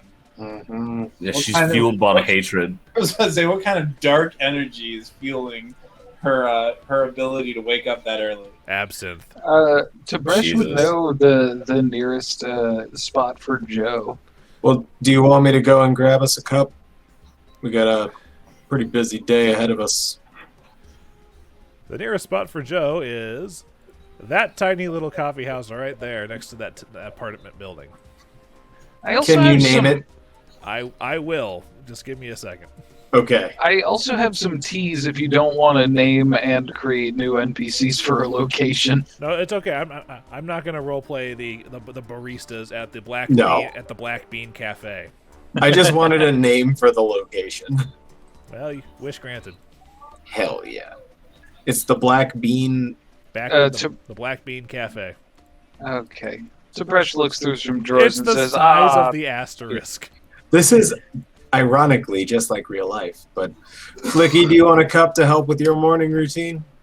Yeah, sure. I'll be done pooping by the time you get back. And by the time you're finished, we'll be going again. Fair enough. Already up for round 2, buddy. I ate a lot of meat Head up. yesterday. On my walk through, I want to kind of keep an eye out for anything funky going on around town. Roll me diplomacy to gather information.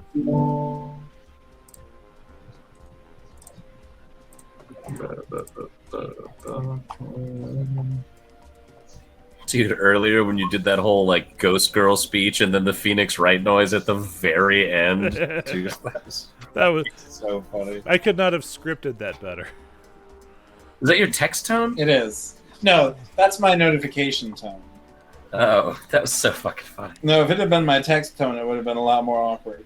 Yeah, but as far as Jesus Christ, I'm not gonna have the hours for 3. This is you just. Thank you. This is you just. I was about to say, can I recount? Like I said, I was trying to do it on the way there and back. If that affects what I gathered. Yeah, no. That's just there and back. You don't exactly hear too much because you do notice a couple of guard patrols going around asking questions again, like they have been for the last few a week now at this point, actually, because it's Moon Day now, so I need to advance the clock. All right. So once you return with coffee and everything, does anybody have anything specific before you guys head over to Vespa Martisans? Only specific thing that Tib'resh does is make himself some tea and writes down the events of the last few days in his rough draft of the history of the new history of the Silver Ravens.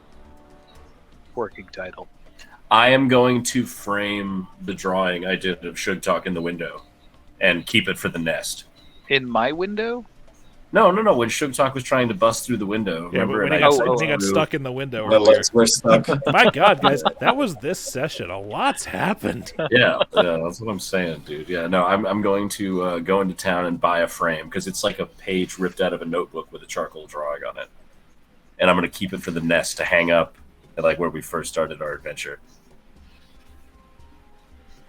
Okay.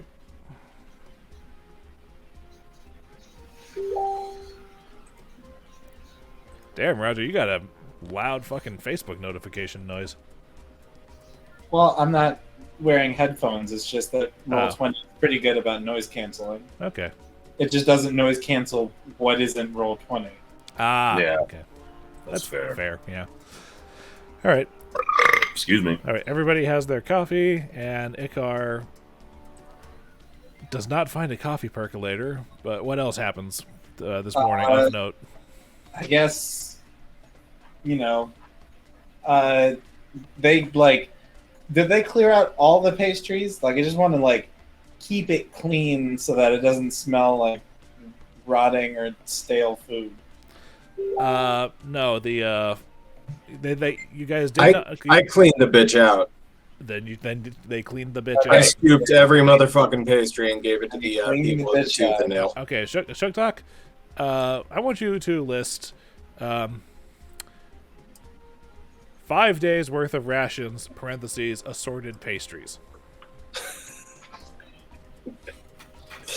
If I distributed most of them to the patrons of the Tooth and Nail, would it be 2 days of rations? Yeah, because you Because I gave a shitload away. you scooped like 76 donuts, man. But that's also kind of drawing flack, though, because anyone who goes to the Tooth and Nail has also been to the Sweet Tooth, probably. So if you're just handing out a bunch of old Sweet Tooth food and no one's seen Lucola for days, it's not like we can just go around telling everyone and their fucking grandma that she's a demon. No, we can just tell her that we can tell them that She went out of town and she told us to move her stock. she left town unexpectedly. Guys, who is this cautious individual, and what has he done with my brother? I'm just thinking. She left town unexpectedly, and we are trying to keep her store clean and organized in case she ever comes back. Fair enough. 4 for 4. 2 days rations, pastries listed. If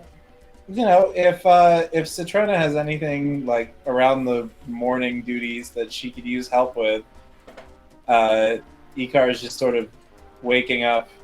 He's already helped himself to some water from the well that I assume they have in the back.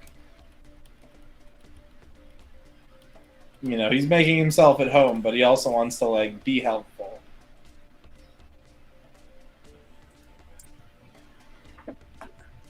Well, gents, should we get to the artisans' markets? Yes. Alrighty then. Yeah, as it gets closer to noon, he'll head that way. All right. I feel like you're digging on me for noon, but still. Icar meets up with you guys as you walk through the streets towards the artisans, towards Vespa Artisans. Morning. Okay, Icar, fine. what's up? Don't talk to Sorry. me then. Sorry, Dillon was dying, so he muted himself for our convenience. Yeah. Sorry, okay. what's up? Icar has joined you up with you guys. Let's not. Okay, that is excellent. that is super loud. No matter how you do that, Garrett. Garrett was trying to play a song. I was on trying a to. fucking I found pan some flute. pan flutes. and it's too loud. Oh, that is very loud. It's very loud. However, I did not hear it through Tim's mic. Weird. But when it goes through Sugtok's mic, it comes through. It comes through. Okay. And answered your No question. more pan flutes ever. I'm just gonna. And answered your question, Roger. Not much longer. Okay. Toot toot toot toot goes the pan flute. All right. But as you guys approach, hold on, Dillon's coming back. All right. As you approach Vespam Artisans, it's very noisy as you approach. There's the sound of hammers is the most obvious thing that you hear. Whether it's the of hammers on wood, the occasional bit of hammers on steel, as small bits of metal are wrung out and smithed and fun stuff. And it also very much smells. I hesitate to use the word sweatshop, but you get the idea if I say that, right? But as you go in, there's this. Stinky. It smells like a sweaty shop. Yeah, but there's the for the front double doors, and over them says Vespam Artisans in hammered out metal like letters, like as someone like smithed out each letter and put it on up there. And as you come inside, like the building itself is maybe about like 3 stories tall, but like inside it's basically like all open except for maybe a small office type setup at the top back at the far end. But inside there are multiple levels. Like there's the front open. There's like the open floor in the middle, lined with tables that have people working at them, and then there's like a level up, kind of like a bleacher setup. There's a second floor with additional tables, and then a third platform with more tables. It's noisy in here, and Let's look for. everybody's going through their business, their work, and occasionally you see them. It seems like they operate in the type of way where everybody's focused on their own space, and they're not exactly happy about other people horning into their work area. But there's one individual going around just investigating who does not appear to be working, but has a supervisory, managerial attitude about him. I say we go up to that guy and ask if any of the workers here have are tall and by any chance wear a leg brace. What's he look like? Tib'resh says quietly to himself, Vespam, I don't even know him. And also, as you guys come in here, you smell something that smells a lot like rancid cheese and urine. See, but that doesn't entirely matter Can we because place this it whole place would specifically? smell like that. Yeah. Does the guy at the top smell like he makes twice as much money doing half as much work? Roll me a sense motive check.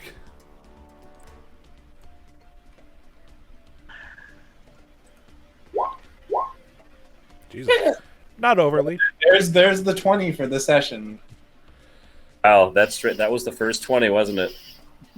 No. First That guy and looks last. like he makes For him. about as much money as he If- deserves to make. But as you come in, he's a short human man who's balding pretty heavily on the top. He's got a small ring of like white hair, some small basically picture a cross between Benjamin Franklin and Belle's father from Beauty and the Beast. Okay, I know exactly what that looks like. All right. He's got and on his forehead he's even got the goggles that have the retractable magnifying things on them. He's got a very, very basic leather apron and whatnot over a slightly nice but still willing to get dirty type shirt. Like it's not like dress white, but enough that it has a collar on it. He's just going around looking at everybody. As you get closer, you can hear over the din and the noises of the workshop that it seems like he's asking people if they've got everything they need or need anything specifically, or a couple of them how their days have been, how's their wife, how's the kids. There's one guy, you're laid up on payments. I'm going to need it by the end of the week, otherwise I'm going to have to kick you out of here. And stuff like that. And then that's when you guys approach him. How approach? I'd like to go up to this guy and say, hey, have you got anybody who's hurt their leg recently, has a leg brace? I've a friend's recently designed some tuning to the mechanisms of a leg brace. It helps it heal better. Hello. Welcome to Vespam Artisans. I am Vespasio Vespam himself. And as unfortunately, not exactly in the business of handing out information about my clients, my tenants, whatever you wish to call them, to people who just walk in the door. But is there anything else I could perhaps help you with? Yes, maybe you could help us solve some murders. Oh, are you talking about that horrible business going around the neighborhood the past couple of weeks? Yes. Oh. However, might I be able to help you? Please. You know what? Let's not talk in here. Let's go up to my office. Please follow me. And he leads you into that administrative little office up there where there's walls and a door that closes so that the noise is definitely not canceled, but muted enough that he doesn't have to yell. Should we all go? I mean, because I just realized, like, I should probably. Shit, sorry, I just realized I wasn't unmuted. Should we all go up? I wouldn't mind looking around. I mean, yeah, before we go up for someone who's limping in particular. Well, he's not just going to let us look around for shit. He just told us that. No, but we're like in a shopping area. If you and Flickie want to like look around and see if you can find the guy. There are actually some people who are coming in and like browsing and shopping. It is also kind of like it's a workplace and a market, but it's for a very specific type of thing. We'll split 50-50. Sugtok and I will go talk to the manager. Flickie and Tib'resh, let's hit the sales floor. Yeah, see if you find him, don't engage him. Do you have the message cantrip? I think I do. Just send Tim for us. I do. I recall if anything happens, have Tim bring us back to you. Just send Tim or send us a message using the message cantrip. Just let us know, okay? Okay. But don't charge headfirst into battle, please. No, I wouldn't do that here. I beg of you. Okay. There's so much shit in here and so many innocent people. Yeah. Okay. I'm glad you're thinking about innocence now. It's character. Hey. I feel like someone recently had a message to pass along. We'll get to that. Do we know? I can't remember if it was specified what side the limp was on, but it was not. Damn. Okay. But definitely a fake leg. Okay. No, just a brace. A perception check. I'm guessing we split up and went opposite ways. Ooh. All right. Nice. Anybody? Who else is down there? I was completely blanking out on how you guys were split up. It's me. Perception +6. Give me something good, baby. 17. That is not good. Is that your ass in the window? Yeah. This is what I imagine Flickie's drawing looks like. It's like that, but way better. But way better. How much is Not that shitty shug? drawing Tuck version. in the window. Oink, oink. Help me, step-bro. Anyway, what'd you get for your perception, Dillon? 17. Not good. As you guys go around taking a look at everybody, you do not see anybody presently in the workshop who is wearing a leg brace. Is there any chance we could talk to any of the small vendors that are in here and ask if they have any information on if they've seen anyone in here working? Or if one of them has created a leg brace. For a tall man. Both of you roll me diplomacy They're all checks. artisans. Oh, diplomacy. Jesus. What is that? +2. Oh my god. Please. Oh, that's the magic symbol, baby. That's a nat 20. 22, okay. Yep. Well, yeah, I guess it doesn't really matter if it's a nat on this roll. So, yeah, 22. Yeah, skill check. It's fun that way. Yeah, fair enough. It also means you can't automatically fail at a nat 1. It just means that's usually low enough to fail anyway.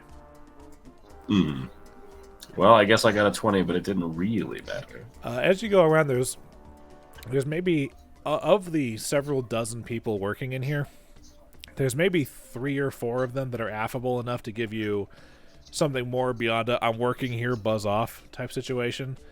But they say that, we really only focus on their own, their own little fiefdom here in this building. That they don't actually, they come in here, they rent out the space to work, they come in to work, they come in to sell, and then they go home. The rest of everyone else might as well be part of the background white noise. They don't actually pay much attention to it. They're not co-workers, as it were. They're just renting the space to work.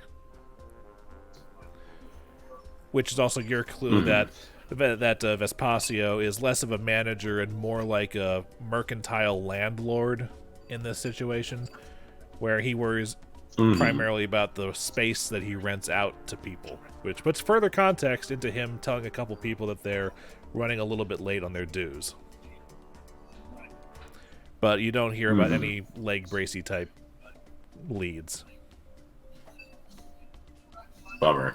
But a couple of them do offer to sell you random bits of clockwork or other small things. Some of them like cuckoo clocks, timekeepers. For some odd reason, the useless machine.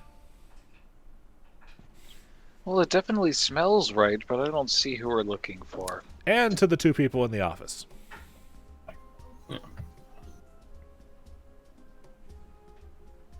All right, so we're in private. Yes, please take a seat. And he goes and sits behind a. I'm not going to say it's a large desk, but it's not. It's enough that he has room for ledgers, papers, and an inkwell and some quills. No, thanks. This should not take very long, hopefully. Okay. Yeah, I'm fine standing. Very well. What can I help you with?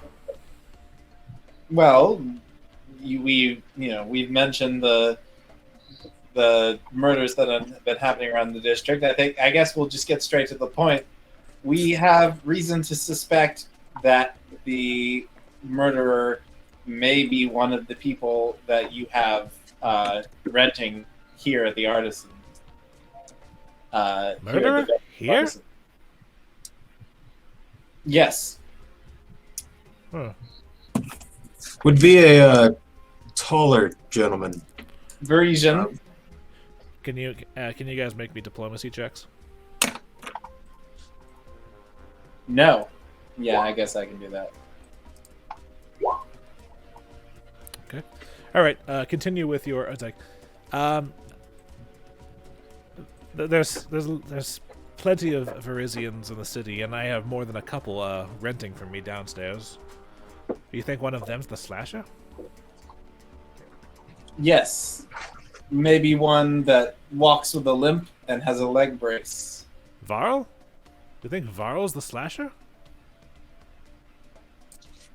We're not sure, but If anything, we'd like to talk to him. Well,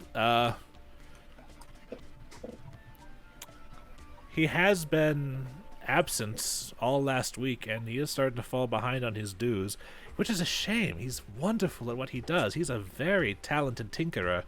I'm just afraid he's not taking his gift seriously. He lives a couple streets down at this apartment building. It's called the Eudemus Tenement. which Haven't we flat- been there? That's the place where the kids live, right? Yes, it is. To Dillon. Which flat is he in? Unfortunately, all I know is the building. I don't have the exact address within, but if you want to ask there, perhaps the landlord will be able to point you in the right direction.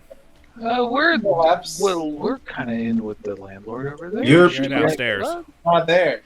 You're Um, in the tavern getting drunk. Although I appreciate your investment in the story, just remember where you are.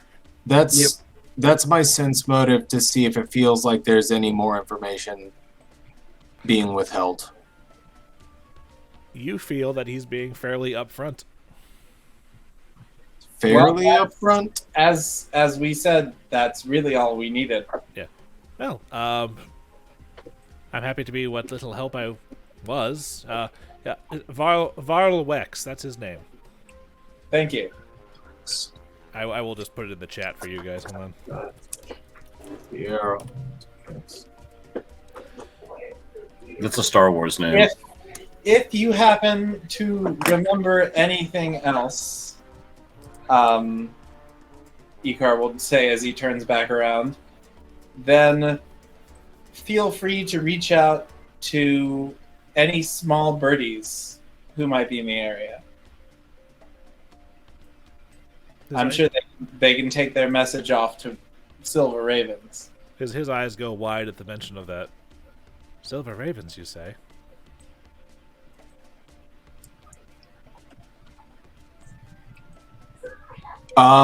That will be all. Thank you. Hold on. I want to do a sense motive on how, like, what was the vibe when he said Silver Ravens? Aw. I'm gonna roll my sleeve up and say, yeah, Good work. and walk out. Good work. Sugtok, put the guns away. We have our lead. I'm gonna give it a flex and walk out. I said put the guns away, don't load them. You gotta discharge the ammo that's in the chamber before you go storing it away, man. The best part is this is all Alright. in universe. Guns do exist. Just keep the safety on them. Oh, was anybody in this market selling guns? No. No. I want a gun. Fuck you, Tim. I want a gun, so that'd be so fucking funny. Someone make me a knowledge geography check. I don't I'll do want it. a ranged I think weapon there's- except a gun. I think there's Because for a raging barbarian to have a gun, 25. Flickie is aware that guns are a relatively recent, and by recent I mean the last several decades, sort of creation, but mostly they come from a land far to the south called Alkenstar, which outside of Alkenstar, guns are exceedingly rare. The only other place that's very heavily known to employ firearms are pirate forces in the island archipelago known as the Shackles down to the south. and you don't want to go there. just Okay, so I need to find someone who Just- deals with Arkansas or out whatever. of you sheer said. curiosity, how much does he know them to cost for like a black market dealer's purposes? Several hundred, thousands. Fuck off. That's a DM saying you're not getting a gun, go fuck yourself. Like moment. it would make well, like, you really wouldn't even be able to use a gun because unless you have the Weapon proficiency. Yeah, you need the firearms. weapon proficiency. and the gunsmithing. However, if Your, if your your, guns- if your character dies and you want to roll a gunslinger, yes, you'll have guns. Ooh, No. that's a tempting thought. I just wanted a boomstick. There is I wanted to be able to pull out the Glock. There is a vigilante archetype that turns You into have magic. You have a staff that turns shoots like into a 9 gun missiles vigilante. in half a second. There's a wizard. Tib'resh there's thinks a- guns Yeah, but, are like, incredibly. What if I was out of magic and I just dishonorable. pulled out It's the just a goddamn traveling Blizzy? vessel, Bresh. There's a wizard archetype called the Spellslinger that gives him a magical musket to channel ray Yeah. spells through. Unfortunately, It's not Oh my very- God, I'm so hard right But now. it's not very good. yeah, I don't care how good it is. It's awesome. The vigilante archetype that is for guns is also not very good, Bro, unfortunately. Yeah, but if you're gonna do guns, it's gotta It's be not about gunslinger being or good. It's nothing. about being awesome. Also true. Because like the only cool gunslinger archetype I've seen is the Holy Gun, which is a paladin gunslinger hybrid. It's Yeah. pretty good, but Wait. We're in the middle of something and the game's almost over. We Yeah, should let's continue. run the mission. I'm sorry, Yes. Tangent City. Yes. As you guys leave, heading to the you guys come downstairs, the two of you from the Yes. office. we need to find. And you find Flickie and Tib'resh on their hands and knees underneath tables looking at people's legs. You boys all right? Yeah, we're good. Yeah, just keeping an eye out on some stuff. I think we got a lead. Yeah. We've got a lead. Anybody else feeling hungry? Hungry. Well, I feel like we can talk about it on the way to Milo's. Milo's is on the other side. Yeah, of the sniffing all this cheese and kids is We great. ate Milo's yesterday. That's it's a lot And the of, day before, and and the the day before We're, that. like we're It's just here, a lot of Before that. calories to take in. Eudemus we is can balance here, out our meals, and All right, fine. Let's go check on this. We're Milo's putting is this guy. kids to across challenge. Just Come with us this way. We'll Jesus get Christ. meat later, I guess. All right. And as you guys leave the artisan's workshop to head in the direction of the Eudemus tenement to interview one Varro Wex, I'm going to call it there. All right. I'm gonna keep like drifting There we off go. towards Milo's. All right. Getting Dude. pulled back. So- Milo's much literally shit happened the in this opposite direction. Yeah, this was. How do you So- move that way? I think what made this session good and quick is that we had the time when we were doing things and the time when we weren't doing things, and the whole thing just kept rolling. Which I'm okay with. This was a fun. Yeah, I thought we fucking would have session. gotten more days knocked out, but it was still good. Oh, yeah. So, there's not much in the way of XP Okay, for this, well, for this shit. session, but for narrowing your search for the Damn. murderer down to the Vespam artisans and someone with a leg brace, and for recruiting Hedeman as an ally, you guys get 500 experience points. Do we not get any experience for returning the twins? I gave you guys the Rescue the Twins experience last session. Ah, okay. Because I figured it was going to be at the So, beginning, what are we at at right the now? beginning of the session, a quick 24.9. 5-minute thing, and then it kind of devolved. So you said it was 500 each? Yeah, 500 It's us. What experience did you each. think was going to happen? 10,000.05 XP. All right, and 10.05 thousand XP is what I meant. I'm to going to say. let you. To level. I'm going to let you guys know what Hedeman does as an ally because, oh boy, it's a lot. Oh, when's the next action week thing? Is that Wednesdays? No, it's Star Days and it's Moon Day, so you've still got basically the entire week before Okay. your next rebellion action. But here's what Hedeman brings to the table. Holy shit. This whole session was at 2 days? Yes. Wow. All right. And it took both of those days to heal from the previous fight. All right. First thing that Hedeman offers. As long as he remains an ally, your notoriety score automatically decreases by 1d6 points. Further, as long as he remains an ally, you guys are immune to the sickness event. And once per month, Hedeman can work to generate a cache for you guys free of charge. So you know how your thieves have the option to secure a cache? When you say generate a cache, Wait, you know how your thieves have the ability to secure a cache of stuff, but you have to provide the stuff that they store somewhere? Hedeman, once per month, can generate a minor, intermediate, or major cache, depending on the level of the team you use to secure cache, first tier, second tier, or third tier. A minor cache... Oh, caches have to be placed at a safe house, so you need an active safe house for a cache. But a minor cache comes with 6 potions of Cure Light Wounds, and 2 potions of Lesser Restoration, and he can provide up to 3 of those. An intermediate cache has 4 Elixirs of Hiding, 4 potions of Invisibility, and 2 Scrolls of Silence, and he can provide up to 2 of those. holy shit. And he can provide 1 major cache, which is 4 potions of Cure Serious Wounds, 5 applications of Restorative Ointment, 2 scrolls of Dispel Magic, a scroll of Raise Dead, and a scroll of Restoration. That's a fucking awesome loot. Yeah, I'm a call out. I'm gonna go play some Dragon Quest Monsters Joker. I'm too. gonna Too many words. probably browse the bird app for a little bit All and right, then go. I'm gonna need Roger to stick around for a second just to make the conversation easier. But good night, Garrett. Night, dudes.